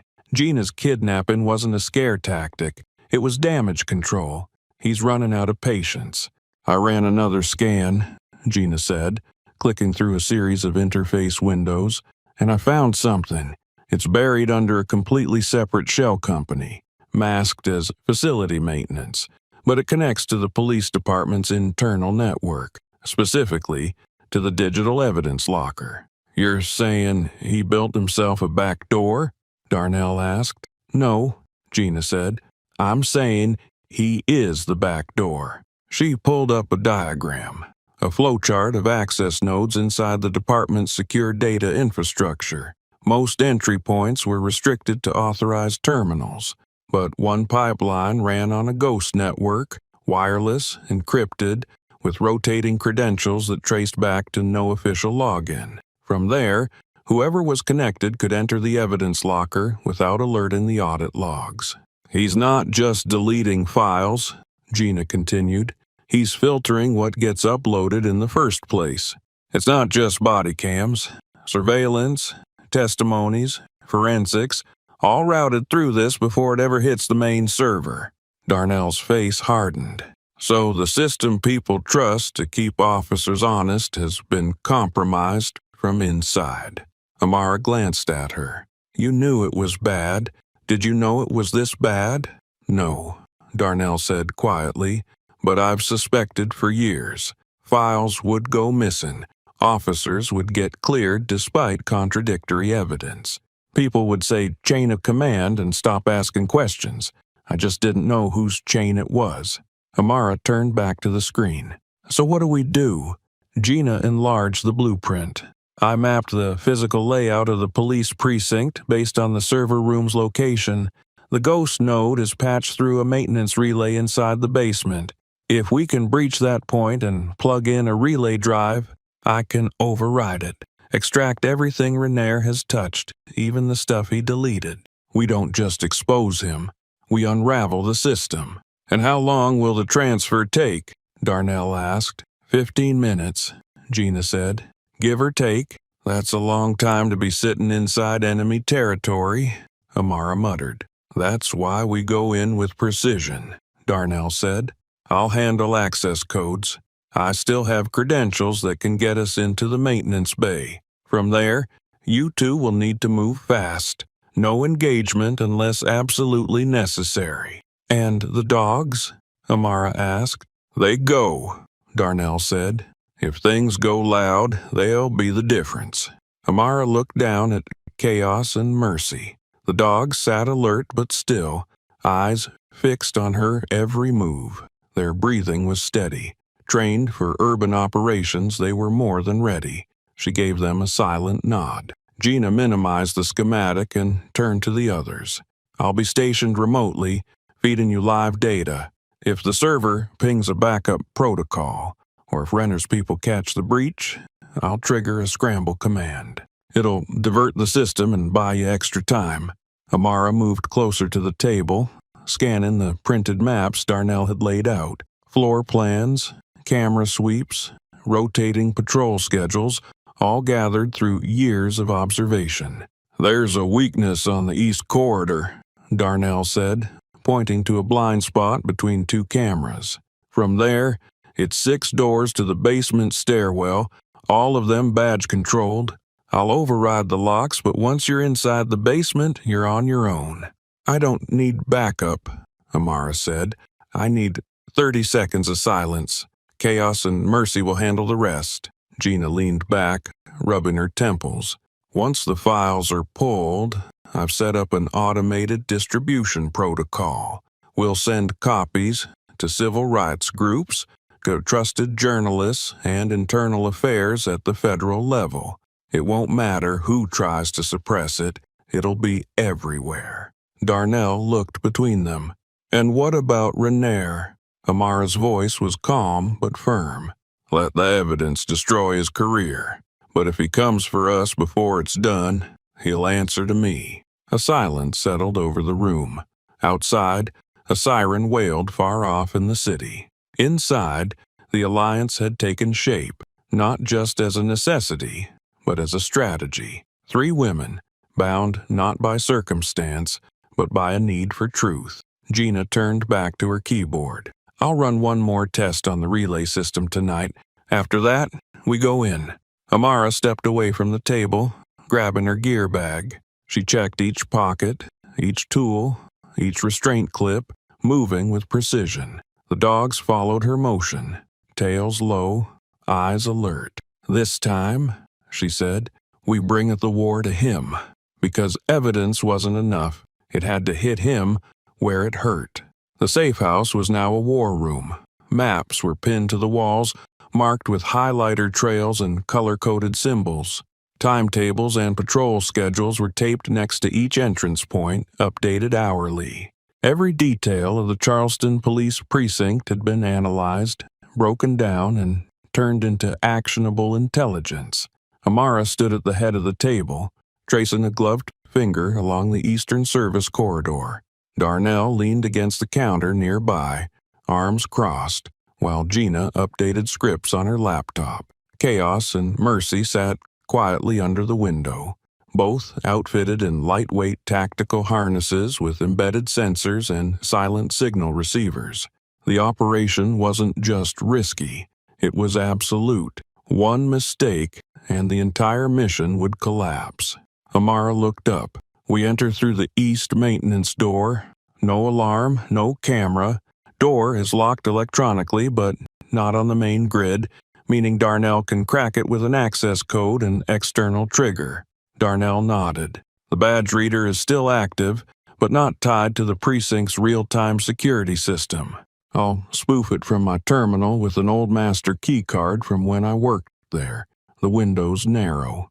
The system cycles every 20 minutes. You'll need to time your approach between sweeps." Gina spun her laptop around. "This is the camera layout. Corridor A12 has 2 static cams with a 7-second rotation gap between them. Once you're past those, the hallway to the stairs has a single blind spot behind a support pillar. Stick to it, and you're invisible." Amara nodded. "The basement has no open cams once we're past the stairwell. That gives us room to move. The server room is at the far end." steel-reinforced, single entry. Gina, how do we get in? Gina tapped a diagram. The panel reads fingerprints and badge swipes. I've cloned both. You'll use a replica badge tied to Renair's ID and a gel-printed fingerprint copied from a coffee mug he left at the evidence room 2 weeks ago. It'll work. Once. No retries. Amara smirked faintly. Then we won't need one. Darnell handed her a slim drive. Plug this into the port once you're inside. It auto-runs. Gina coded it to extract every file connected to the ghost node. Timeline is 15 minutes, maybe less if the servers aren't busy. Once the transfer starts, you'll need to defend the room until the download completes. Amara slid the drive into a pouch on her belt and turned to the dogs. They'll hold the entry point. I'll handle anyone who gets past them. Chaos stood, his gear glinting in the low light. Body armor reinforced with Kevlar mesh, GoPro-style tactical cam embedded in the shoulder, and a micro earpiece affixed under his right ear. Mercy was similarly equipped, smaller but faster, wearing a harness with a detachable flashblind device rigged by Gina. They're on remote sync, Gina said. I'll monitor their vitals and camera feeds from here. If they get separated, I can reroute their navigation using the comms link. Darnell raised a brow. You've basically turned them into soldiers. They always were, Amara replied. The room fell quiet as she returned to the map. Her voice dropped lower, more focused. After the transfer finishes, I pull the drive and double back. There's a dumbwaiter shaft 2 rooms over. Access panel leads to the laundry bay in sub-level 1. It's unused at night. We move out through the rear chute and head straight to the alley. No more than 90 seconds of exposure. Gina frowned. What if the patrols shift? Amara answered without hesitation. They won't. Darnell has the internal logs. They're rigid. Darnell added, Renair keeps a tight leash. He trusts predictability. We're counting on that. Amara swept her gaze across the table one last time. The plan was surgical. Enter undetected. Secure the data. Exit clean.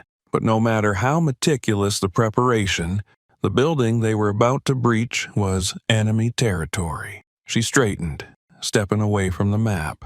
We're not doing this twice. If they see us, it's over. If they catch wind, it's over. There's no fallback. Chaos padded to her side. Mercy followed a second later, both watching her closely. They could sense the shift. Intent had turned to action. Gina closed her laptop and looked up. Once we have the data, I'll trigger the distribution protocol, upload copies to secure cloud lockers, push to reporters, advocacy groups, federal watchdogs. The second that drive hits daylight, Renner's story falls apart. Darnell pushed off the counter and moved toward the door. I'll leave now. If I'm not logged into the station's remote console by midnight, the security sweep will flag irregular access. I need to be in place before then. Amara handed her a backup comms link. If anything changes, you pull the plug. We don't improvise inside that building. Darnell accepted it, then looked Amara in the eyes. You sure about this? Amara nodded once. We don't have the luxury of doubt. Darnell exited the safe house, fading into the dark street beyond. The door clicked shut. Amara turned to Gina, who was already packing up drives and encryption keys. You get the word out as soon as the files land, Amara said. Doesn't matter what condition I come out in.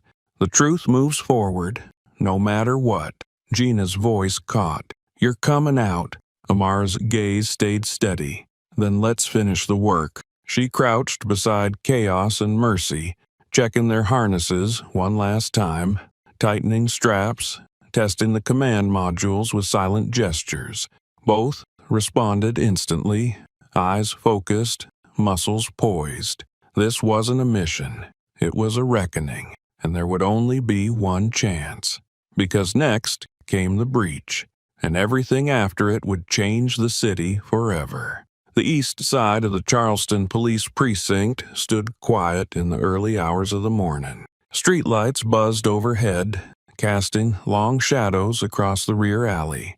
The hum of a vending machine outside a shuttered bodega was the only sound, broken occasionally by the distant rumble of a city bus. From the darkness, Amara emerged in full black, crouched low against the wall of the precinct. Chaos moved to her left, Mercy to her right, both outfitted in tactical gear and completely silent. She paused beside the maintenance door. It looked unassuming, steel reinforced with a faded access pad mounted on the side. Amara pulled out the spoof keycard Darnell had provided and held it over the reader. The light flashed red. 1 second, then green. A muted click echoed from the lock mechanism. She pushed the door open and slipped inside. The maintenance hallway was narrow, lined with dusty cleaning carts and scuffed tile floors. Overhead, fluorescent bulbs flickered softly. Amara gave a small hand signal. Chaos moved forward to scout, his paws soundless on the tile. Mercy remained close to Amara's side, alert but calm. Ahead, 2 security cameras pointed down separate branches of the corridor. Gina's voice crackled softly in Amara's earpiece. "Camera sweep in 3, 2, now."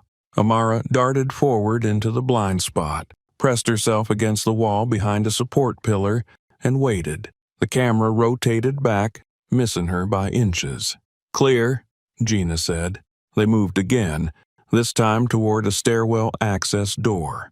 Amara punched in a 4-digit code that Darnell had retrieved from the precinct's internal files. The light on the keypad turned green. She eased the door open and slipped inside. Chaos and Mercy followed in perfect step. The stairwell was empty, the concrete walls echoing the faint whir of the building's ventilation system. Amara descended quickly, boots making no more than a whisper against the steps. 1 flight down, then another. She reached the basement level and crouched at the corner, peering into the hallway beyond. Just outside the server room, a lone officer leaned against a wall near a vending machine. He was scrolling through his phone, clearly bored, unaware of what was coming.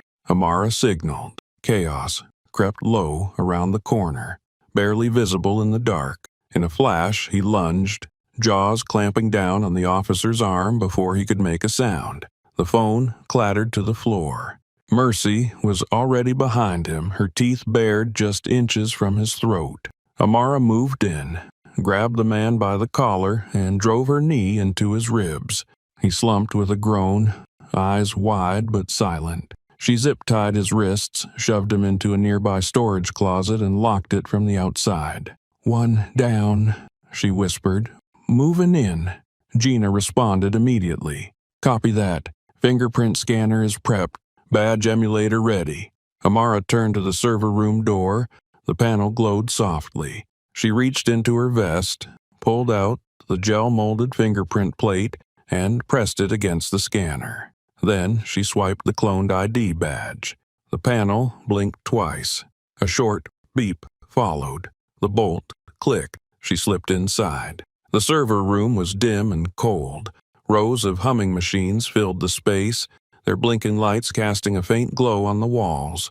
In the far corner sat the central console, sleek, black, and alive with data flow. Amara crossed to it, pulled out the drive from her belt, and plugged it into the port. "Drive in," she said. "Confirmed," Gina replied. "Transfer started. You've got 15 minutes." The progress bar on the screen began to crawl forward. 1%, 2%, 3.5. Amara turned and took position behind a support column in the corner of the room. Chaos and Mercy lay flat beside her, eyes locked on the door. Everything was still, but stillness never lasted. "Server room comms are clean," Gina said in her ear. "No alerts, but keep your eyes up. 1 false move and the internal ping will flag us." Amara nodded to herself, pulse steady. She glanced back at the progress bar. 14%. Time was the enemy now. She checked her gear, tightened the strap on her thigh holster, then gave a low hand signal. Chaos inched forward toward the door, positioned himself in the shadow of a filing cabinet, and went still again. Mercy crept to the other side, hiding behind a rack of backup drives. Their synchronization was flawless. Reflexes honed by years of military training. 20%, Gina said. All systems holding. No movement on the internal tracker yet. Amara knew better than to relax. She kept her hand close to her weapon, scanning the room for any new sound. The air vent in the ceiling hissed gently. The servers whirred. A soft electrical hum buzzed behind the console. 32%. Then came a faint sound, one she knew all too well. Footsteps, muffled but growing louder. They came from the hallway just outside. Gina's voice dropped. Multiple heat signatures near your entry point. Could be patrol, could be coincidence. Amara didn't respond. She crouched lower, hand raised to signal her dogs. Chaos's ears perked. Mercy's eyes narrowed. The tension in the air was tight enough to snap. The footsteps stopped just outside the door. A shadow moved across the frosted glass window.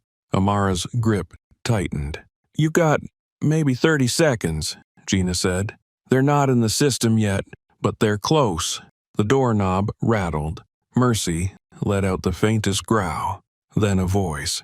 Did you hear that? Another voice replied, quieter. Probably just McCoy. He's always down here messing with the AC. A pause, then footsteps again, moving away. Amara didn't breathe for 10 full seconds. Still clear, Gina said. 45%. Keep steady. Amara exhaled slowly and adjusted her stance. This wasn't over. One step out of place, and the entire plan would collapse. Because the next sound might not be footsteps, it might be the alarm.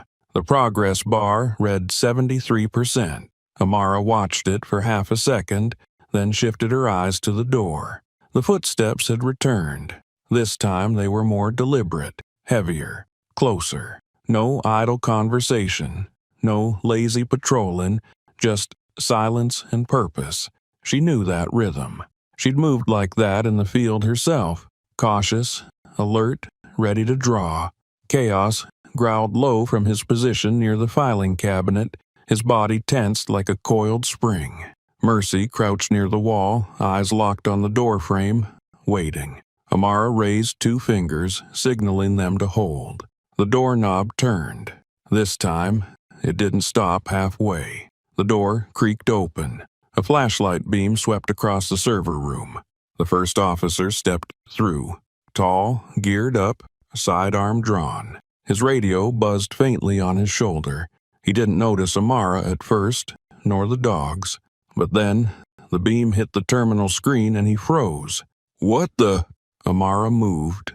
One hand to her holster, one low signal to Chaos. The dog launched from the shadows, striking like a missile. He hit the officer square in the chest, knocking him back into the hallway. The man slammed into the wall with a grunt, his flashlight tumbling to the ground. Breach! The officer yelled. Too late. The hallway lit up with alarm strobes. A siren began to wail. The door to the server room swung wider, and now there were more figures.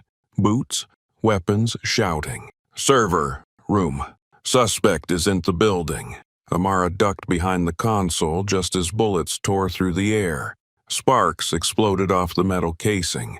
She grabbed the officer's radio from the ground and hurled it into the hallway as a distraction, then returned fire.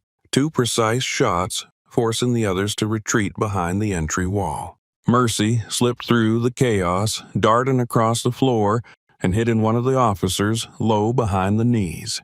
He crumpled with a curse, his weapon clattering to the tiles.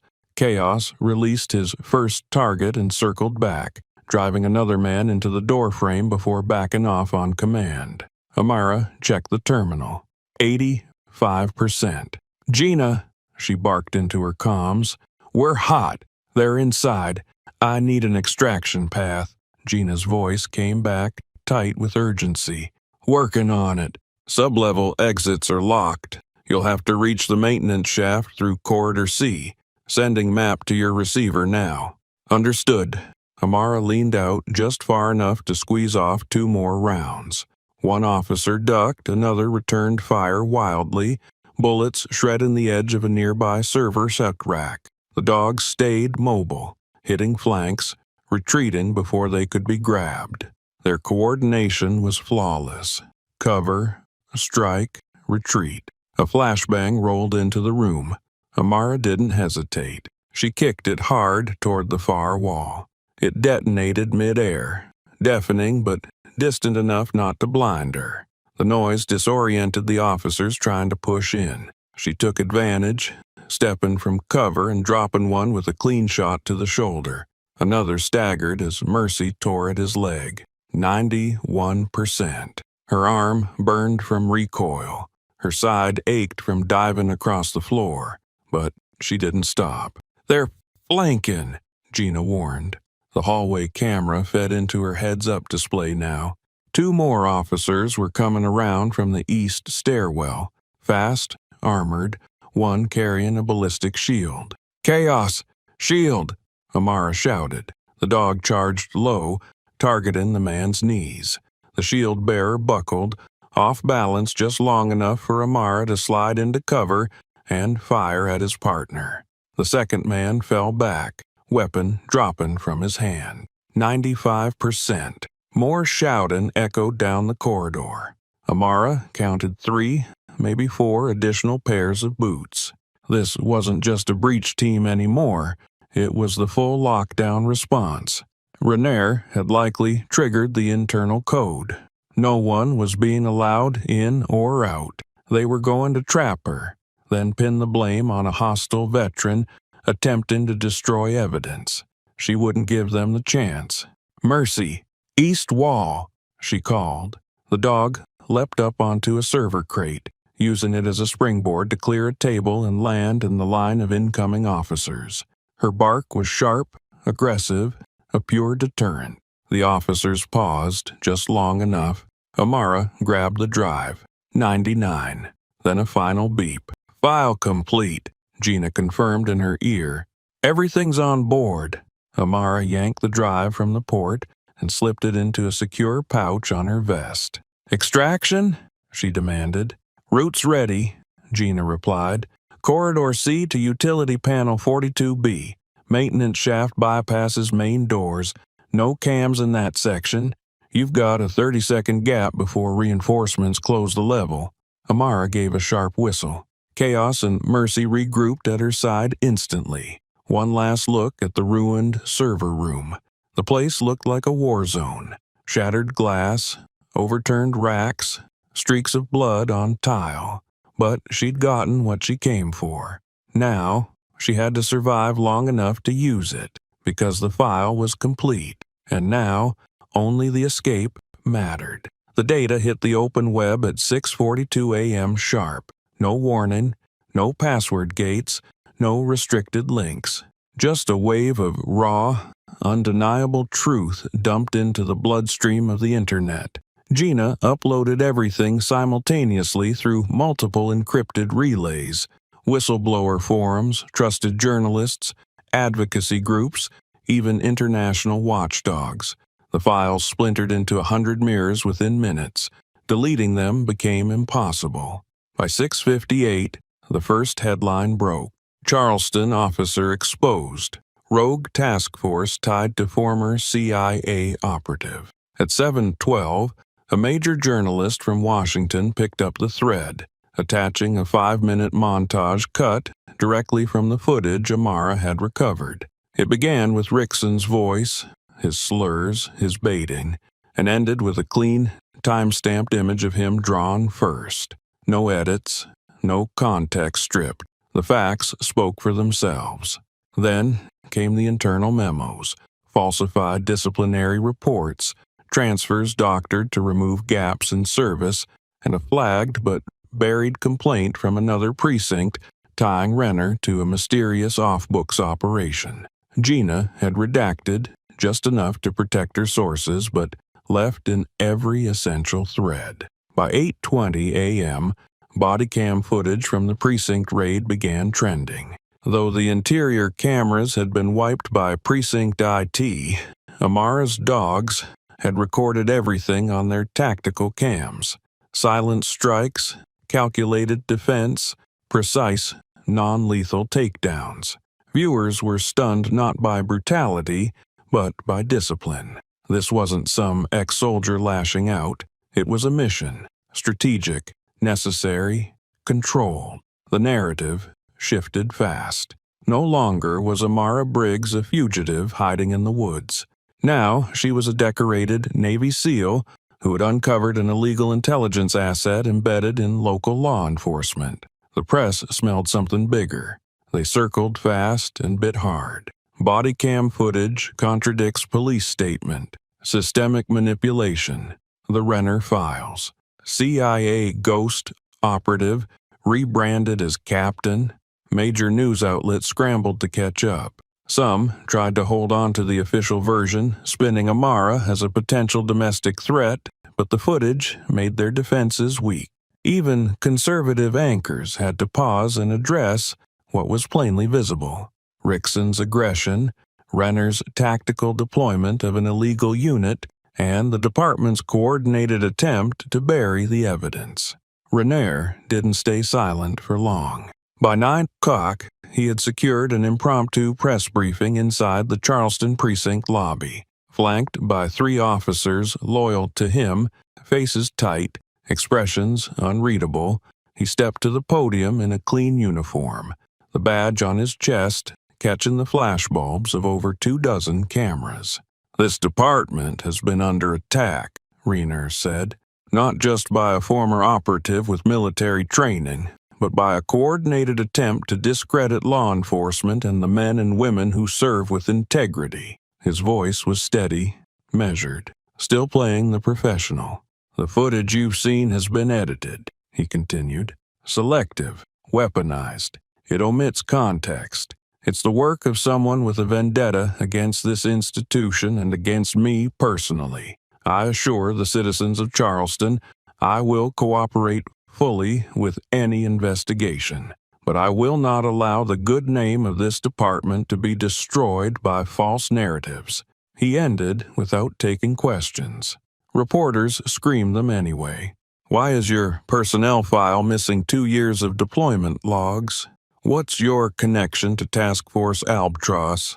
Do you deny that the officer shot at a civilian unprovoked? Is it true that your unit deleted body cam footage post-incident?" The silence afterward was louder than any denial. Social media didn't wait. Within 20 minutes of the broadcast, users had dissected the press conference frame by frame. One sleuth pointed out the nervous glance one of Renner's men gave as the captain referenced integrity. Another zoomed in on the small cut above Renner's collar, consistent with the footage of his brief struggle with Amara during their last encounter, though not mentioned in the official report. Memes began to flood timelines. Integrity. EXE has stopped working. Captain cover-up. When you lie. But the dogs wore cameras. By noon, the national pressure was unrelenting. Civil rights groups issued statements. Veterans organizations voiced support for Amara. Journalists on the crime beat dug up similar disappearances and sealed cases involving Renner's previous jurisdictions. Darnell watched it all unfold from her temporary command post. She kept the news stream running on a muted monitor while her team cataloged and indexed every piece of evidence that Gina had dropped. Her phone rang constantly. State investigators, internal affairs, federal liaisons, but she answered selectively, focusing only on what moved the case forward. At 1:14 p.m., her secure line lit up. It was the regional director from the Department of Justice. "We've seen enough," the voice said. "Official authorization for full oversight. You're in command now. Bring him in. Publicly." Darnell didn't blink. "Copy." She hung up and turned to her team. "It's happening," she said. "Lock his access. Lock the armory. He moves. We move faster." Across town, Amara watched the reaction from a borrowed laptop in a dark motel room. She kept the blinds closed. Her shoulder throbbed, the bruises from the raid slowly turning shades of purple and blue. Chaos lay at her feet. Mercy curled against the far wall, watching the door. Gina sat at the small table, scrolling through a flood of DMs and encrypted pings from reporters, allies, even former intelligence operatives who recognized Renner's file signatures. "You went viral," she said, half smiling. Amara didn't respond. Instead, she stood, looked at the screen where Renner's face was frozen mid-sentence. "You said people wouldn't believe a black woman over a badge," she murmured. Then she turned to Gina. "But you gave them no choice." And now, as the walls began to close around Renner, the final confrontation was no longer a matter of if, but when. The Charleston precinct lobby buzzed with tension, its usually quiet hallways now a gridlock of reporters, lights, and whispered rumors. The walls echoed with camera clicks and distant murmurs as the crowd packed in shoulder to shoulder. A press conference had been hastily announced by Captain Mark Renner, one last attempt to control the narrative. He stood at the podium in full uniform, flanked by 2 officers on each side, his posture rigid, but his voice calm. "As I've stated previously," he said, scanning the room with well-practiced authority, "the department remains committed to transparency. We have nothing to hide, and I have personally welcomed the internal review. The truth," his words stopped mid-sentence. Detective Lee Darnell stepped into the room from the side entrance, not with hesitation, but with a deliberate, cold confidence. She wore no podium mic, no expression of ceremony, just her badge displayed clearly on her belt and a sealed federal warrant in her left hand. "Captain Renner," she said, her voice loud enough to cut through the chaos, "step away from the podium. You are under arrest." The room exploded into noise. Cameras swung toward Darnell. Journalists shouted over one another. Renner froze, his eyes narrowing, the microphone capturing the soft, incredulous words. "Excuse me? You are being charged with obstruction of justice, falsifying official records, tampering with evidence, and conspiracy to violate civil rights under federal statute," Darnell continued. "You no longer speak for this department." Renner's jaw tightened, but he didn't move. One of the officers beside him, the younger one with hesitant eyes, shifted slightly away from him. Darnell stepped forward, unfolding the warrant and holding it high for the cameras. "You've had your time to lie," she said. "Now it's our time to speak." Renner's voice dropped. "You're making a mistake." "No," Darnell replied. "You did." 2 plainclothes federal agents stepped forward from the back of the room and moved through the crowd. As they approached, Renner glanced around as if searching for someone, anyone, who might intervene. No one did. Not even Torres, who stood silently at the edge of the hallway. The same Torres who had once turned his back when Rickson drew his weapon, now avoided Renner's eyes. The cuffs clicked. That sound, metal locking metal, seemed to echo louder than anything else. Flashbulbs fired. The press shouted questions, but Renner said nothing as he was led through the crowd. His posture stiffened, but the mask of control he had worn for years cracked in front of everyone. He was no longer the decorated captain. He was a man being taken down by his own arrogance and corruption. Back in the Internal Affairs conference room, Rickson sat at a table under a single overhead light, hands folded. The footage had already exposed him. The files proved his lies. The department's legal team offered one last deal: cooperate now or take the fall alone. He didn't last long. "They told me to follow his lead," Rickson said. "Renner had the whole thing mapped out. He said it was about control, that we had to keep people in line, said Amara was just another liability." He paused, his throat tightening. "I didn't think it would go this far." "Did you know the footage was going to be deleted?"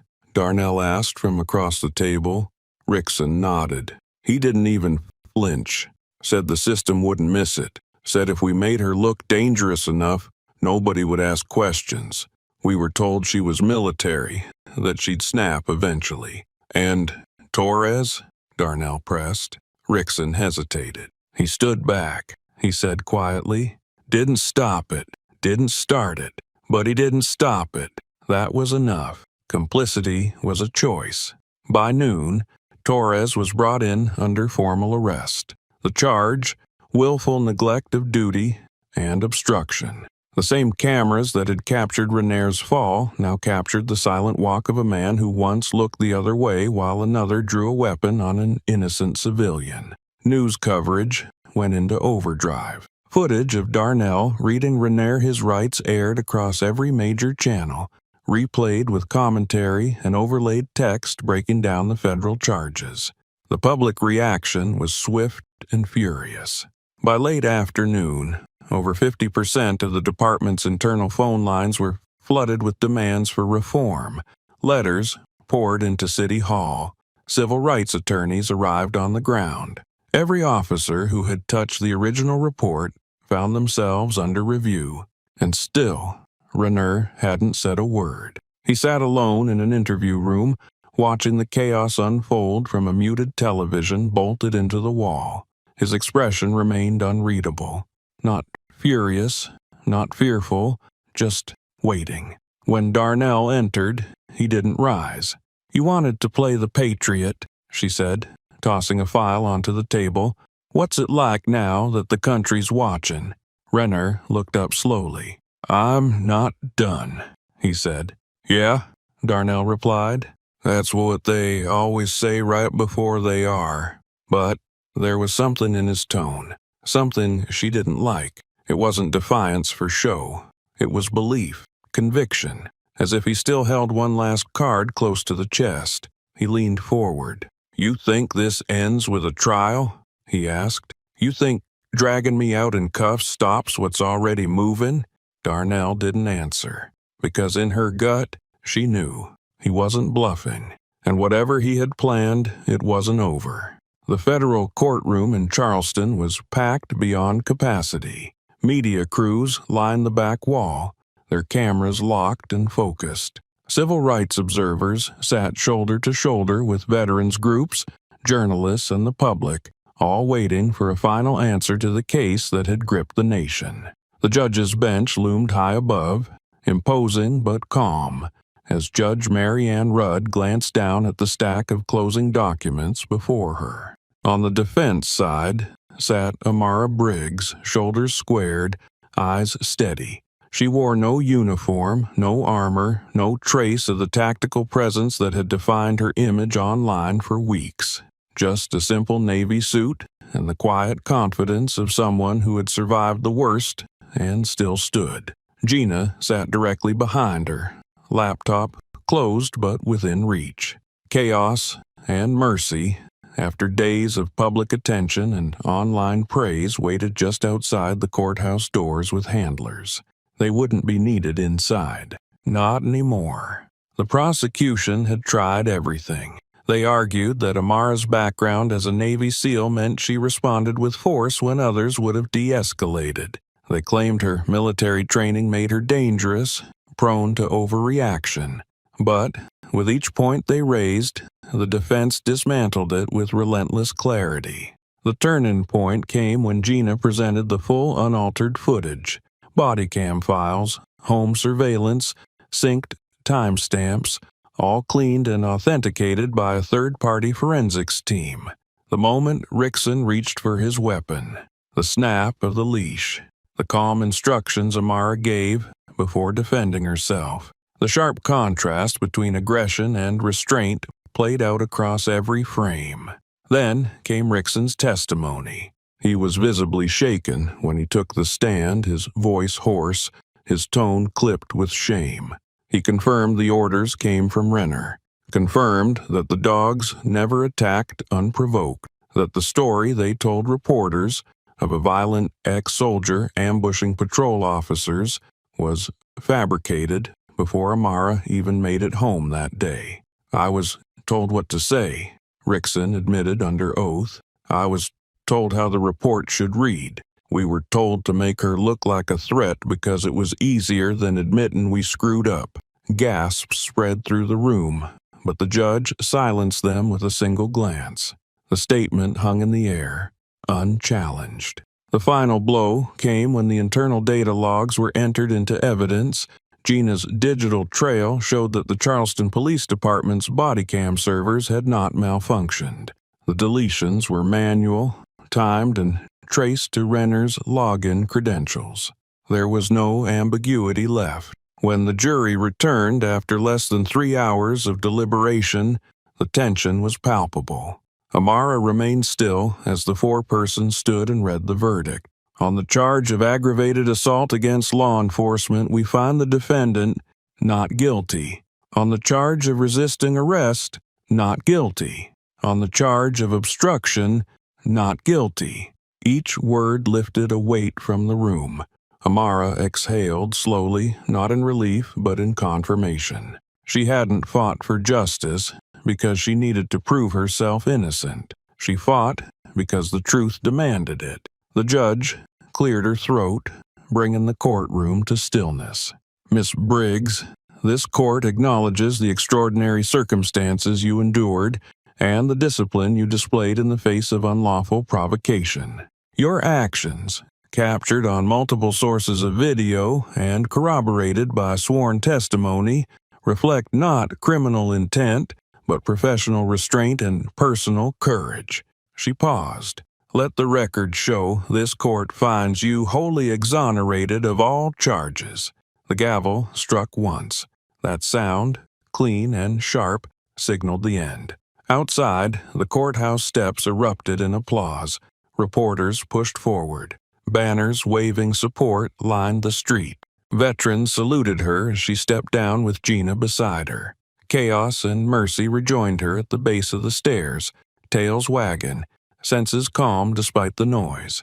They felt the shift. The fight was over, at least the legal one. As they reached the waiting car, Darnell was already there. She stood away from the crowd, arms folded, eyes hidden behind dark sunglasses. She gave a small nod as Amara approached. "Thought you might want this," Darnell said, handing over a sealed envelope.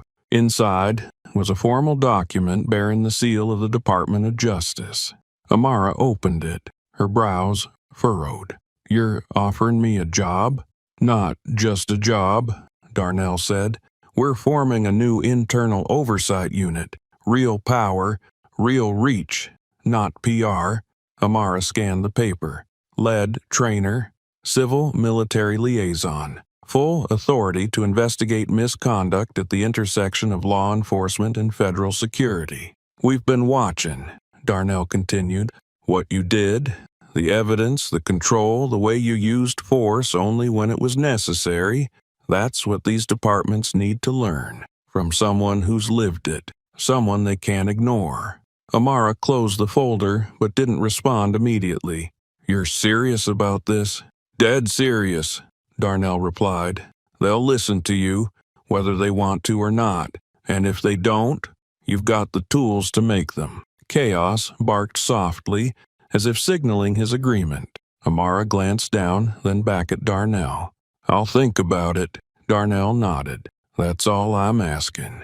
They shook hands briefly, a silent agreement forming in the space between them.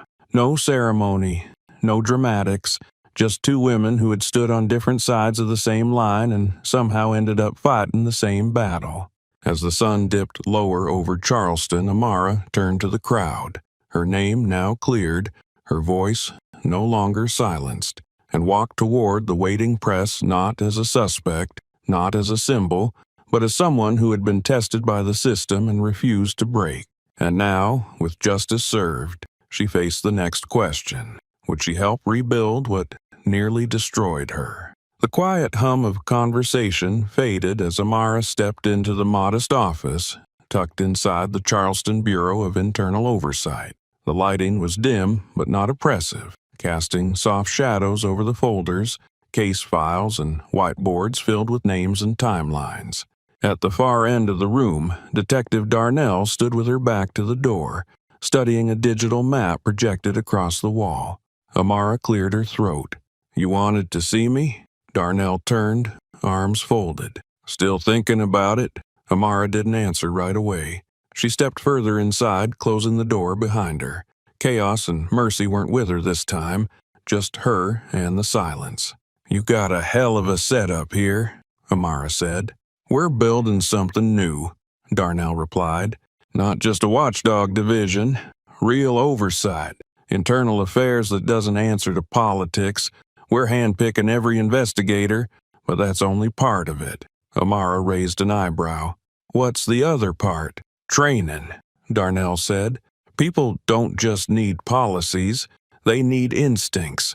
They need to know what power abuse looks like before it turns into another case file.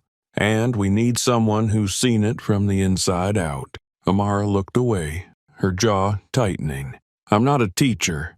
You're more than that," Darnell said. "You're living proof of what happens when the system fails and the person it fails fights back the right way. You didn't burn it down. You exposed it. People will listen to you."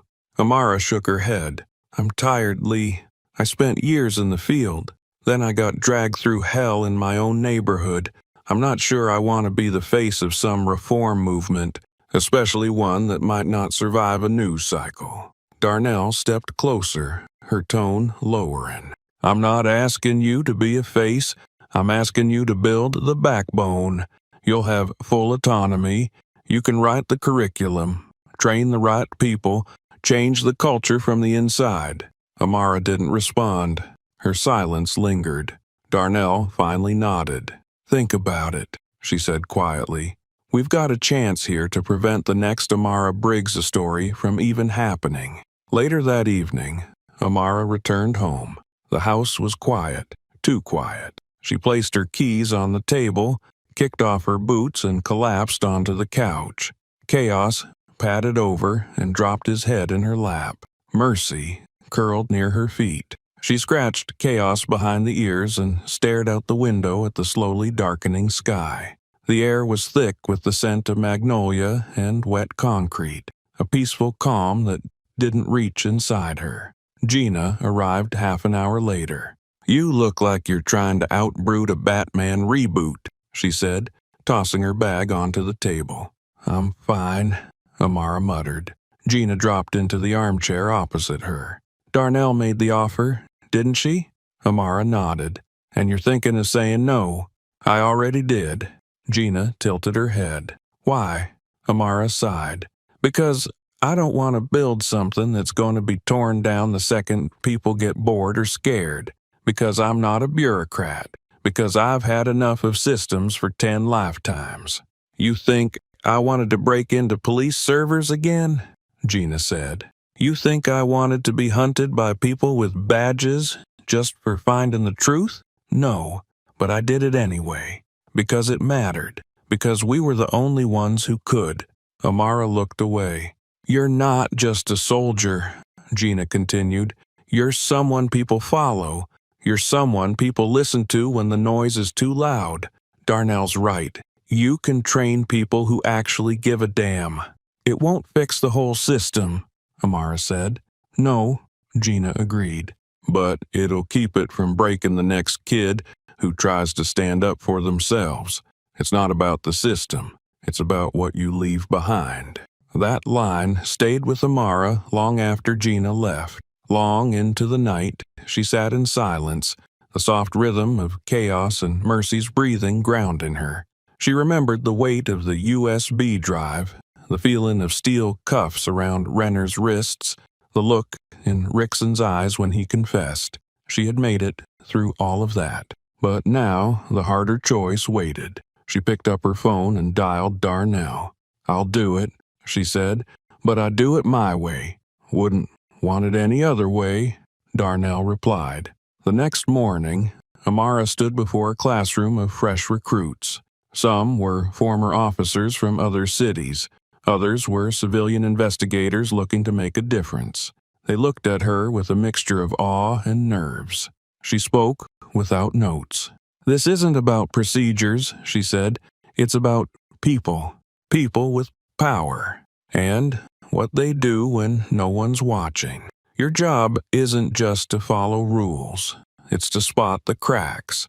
to ask the questions that get people in trouble. Because if you don't, someone like me pays the price. Or worse, someone without my training doesn't survive it." She paused, scanning the room. "By the end of this course, you're going to know what it looks like when someone crosses the line. You're going to learn how to hold your own people accountable. And if that makes you uncomfortable, good. That means you're paying attention." Applause wasn't part of the curriculum, but they clapped anyway. As the class broke up for lunch, Amara stepped into the hallway to get some air. She felt the faintest sense of forward momentum. Not triumph, not peace, but something close to purpose. That was when the text came in. No name, no sender ID, just 6 words on the screen. "You think it's over. It's not." Amara's eyes narrowed. She reread the message twice, then deleted it. Because ghosts don't disappear, they just wait. And some ghosts still had unfinished business.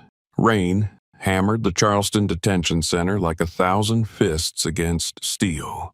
The storm had moved in fast, cloaking the prison grounds in noise and darkness. Inside cell block C, a power flicker sent the corridor lights into a brief stutter. Cameras blinked off for exactly 11 seconds. Just enough time. The hallway went still. Then, the secured cell at the end of the block clicked, a soft, unnatural sound. A manipulated override, not a key. Renner stepped out, calm, calculated, dressed in a maintenance uniform that no one questioned when it moved through the lower corridors. His face was leaner, colder. A week of confinement had not weakened him. It had sharpened him. Downstairs, in the generator room, someone killed the backup feed. A favor called in. A debt repaid. The gate outside buzzed once, then swung open. By the time the power came back, Mark Renner was gone. No one noticed the break-in at Amara's home until hours later, but the first sign came long before the intrusion. It came from chaos.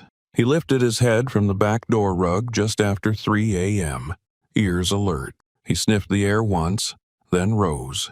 Mercy stirred at the sound of his claws tapping the floor. Amara remained asleep upstairs, unaware of the silent signal passing between her dogs. Outside, the storm had passed, but the air was damp and heavy. Moonlight caught on the puddles gathering across the front walk. A faint creak echoed from the side gate, the kind of sound only something, or someone, intentional would make. Chaos moved to the hallway, placing himself between the stairs and the door.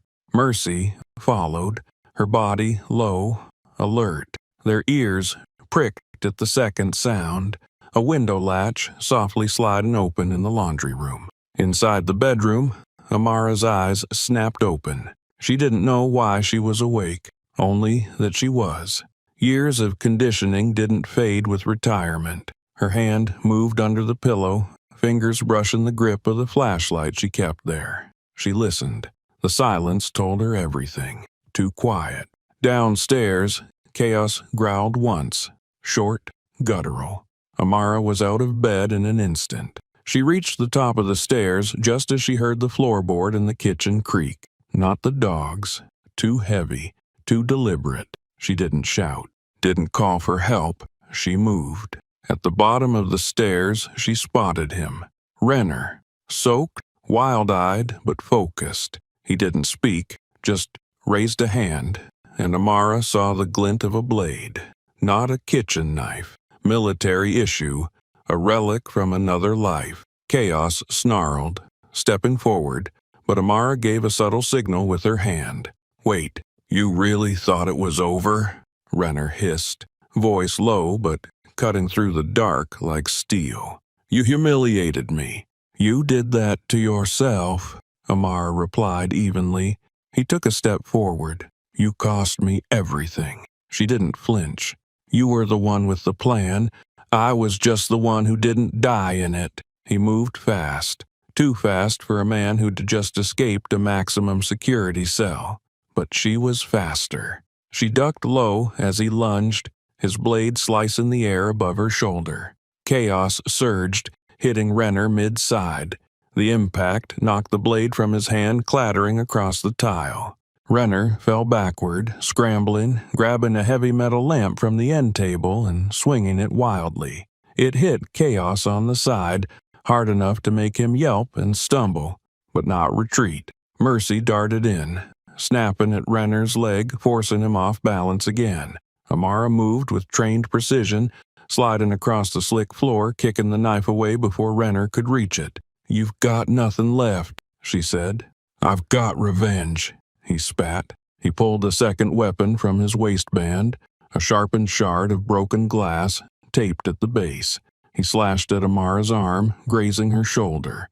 Blood bloomed across her sleeve, but she didn't back down. Chaos recovered first. He lunged again, pinning Renner's shoulder. Mercy followed, biting the man's wrist and forcing the makeshift weapon from his grip. Renner screamed and thrashed, but the dogs had learned how to contain, not kill. They weren't wild. They were trained, just like their handler. Amara stepped over him, grabbing the flashlight from the floor. He looked up, panting, bleeding, eyes wild with defiance and hate. "I warned you I'd be back," he rasped. "And now you won't be again," she said coldly. She raised the flashlight and struck, once, against his shoulder just hard enough to disable. Then she stepped back. "Chaos, Mercy, off!" The dogs obeyed immediately. Renner lay still, gasping.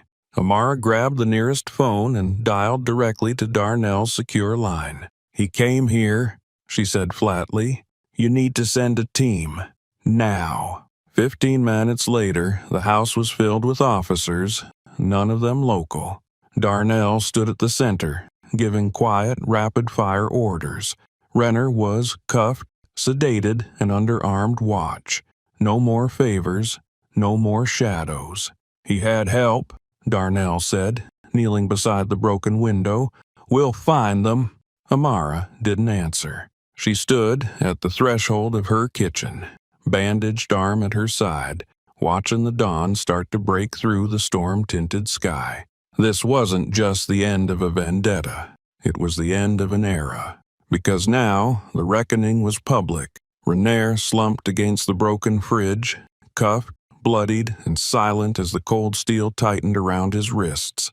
His eyes darted, searching for an escape that no longer existed. The kitchen reeked of sweat, rain, and glass dust. Officers filed in through the back door, weapons drawn, but there was nothing left to fight. Amara stood above him, flashlight still in hand, her breath steady, her expression unreadable.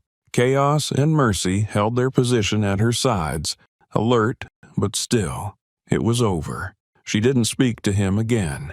Instead, she turned to the officers. "He's all yours." Hours later, the footage of Rayner's break-in circulated across every network. His escape, his intrusion, his defeat.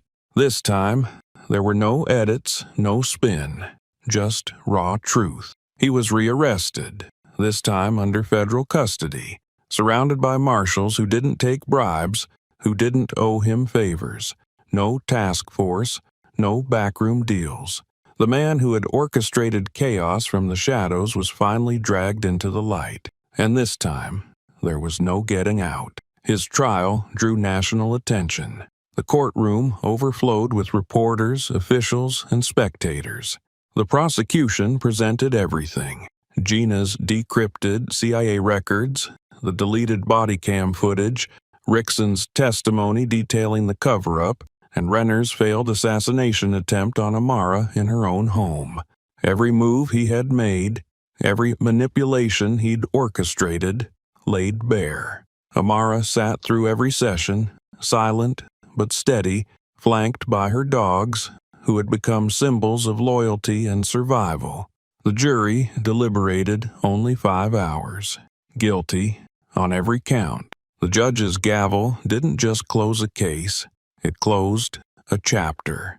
Renner would spend the rest of his life behind bars with no possibility of parole, no more aliases, no more second lives. But Amara didn't celebrate. When the courtroom emptied, she walked past the flashing cameras, down the courthouse steps, and straight into the waiting quiet of Charleston's evening air. Darnell found her on a park bench 2 days later, sipping black coffee with Chaos's head resting in her lap. "We're forming something new," Darnell said. "A division inside internal affairs, independent, focused entirely on rooting out manipulation like his before it festers." She paused. "We need someone to train them." Amara didn't respond immediately. She watched a jogger pass, watched how the people around her weren't staring anymore. "You sure you want someone like me teaching investigators?" "I'm sure I want someone who knows what it costs when no one listens," Darnell said. "They don't need lectures. They need instincts. Yours." Amara looked down at Chaos, then back at the skyline. "I'll think about it." But the decision was already forming. Not because Darnell asked, but because Gina, later that night, said it best. "If someone like you doesn't train them, someone like Renner will." So she accepted. Not for revenge, not for pride, but because peace doesn't keep itself. And truth, she'd learned, is loudest when it walks into a room with nothing to prove. She didn't become an officer. She didn't wear a badge. She became something else entirely, a reckoning in a plain coat and boots. Her training program was brutal. Real scenarios, real stress, real consequences. Recruits failed often, but those who passed never forgot the first lesson she drilled into them. Power without restraint is just violence in uniform. Weeks turned into months. The headlines moved on, but the changes stayed. The precinct where it all began was gutted, restructured from the top down. Gina's security protocols were adopted statewide. Darnell's task force grew in size and reach, and Amara kept showing up, training, speaking quietly, nodding to rookies who used to see her as the story and now saw her as the standard. At home, things grew quieter. Her yard, once overrun by tension, became a training field for therapy dogs. She and Gina converted the old barn into a rehabilitation space. Veterans, survivors, first responders. The dogs helped where words failed. And Chaos and Mercy, now older, led every pack with calm precision. But late at night, sometimes Amara would sit alone by the window, mug in hand, gaze lingering on the horizon, not waiting for danger, just remembering what it took to earn stillness. One evening, she walked the same route where it all began, same cracked sidewalk, same sunrise painting the sky in shades of orange and gray. This time, no patrol cars trailed her, no neighbors glared. A boy on a bike waved. A woman walking a golden retriever smiled. Amara nodded back. Peace, she thought, isn't silence. It's the absence of fear. She reached the small hill near the edge of the park and sat down. Chaos lay beside her, sighing contentedly. Mercy rested her chin on Amara's boot. From her jacket, Amara pulled the original flash drive, the one that broke the system wide open. It was scuffed now, dented, useless, but she kept it as a reminder of how fast lies unravel when truth bites back. She held it in her palm for a long moment, then stood. There was work to do. But for now, just this. The wind on her face, the sun at her back, and a quiet she had bled for. She took a breath, then she walked home. Because the war was over. But the mission had just begun. And now, let us ask you this. If justice knocked at your door in the middle of the night, would you be ready to face it? If this story made you think, made you feel, or just made you hold your breath, don't forget to like, share, and subscribe, because stories like this don't fade. They echo.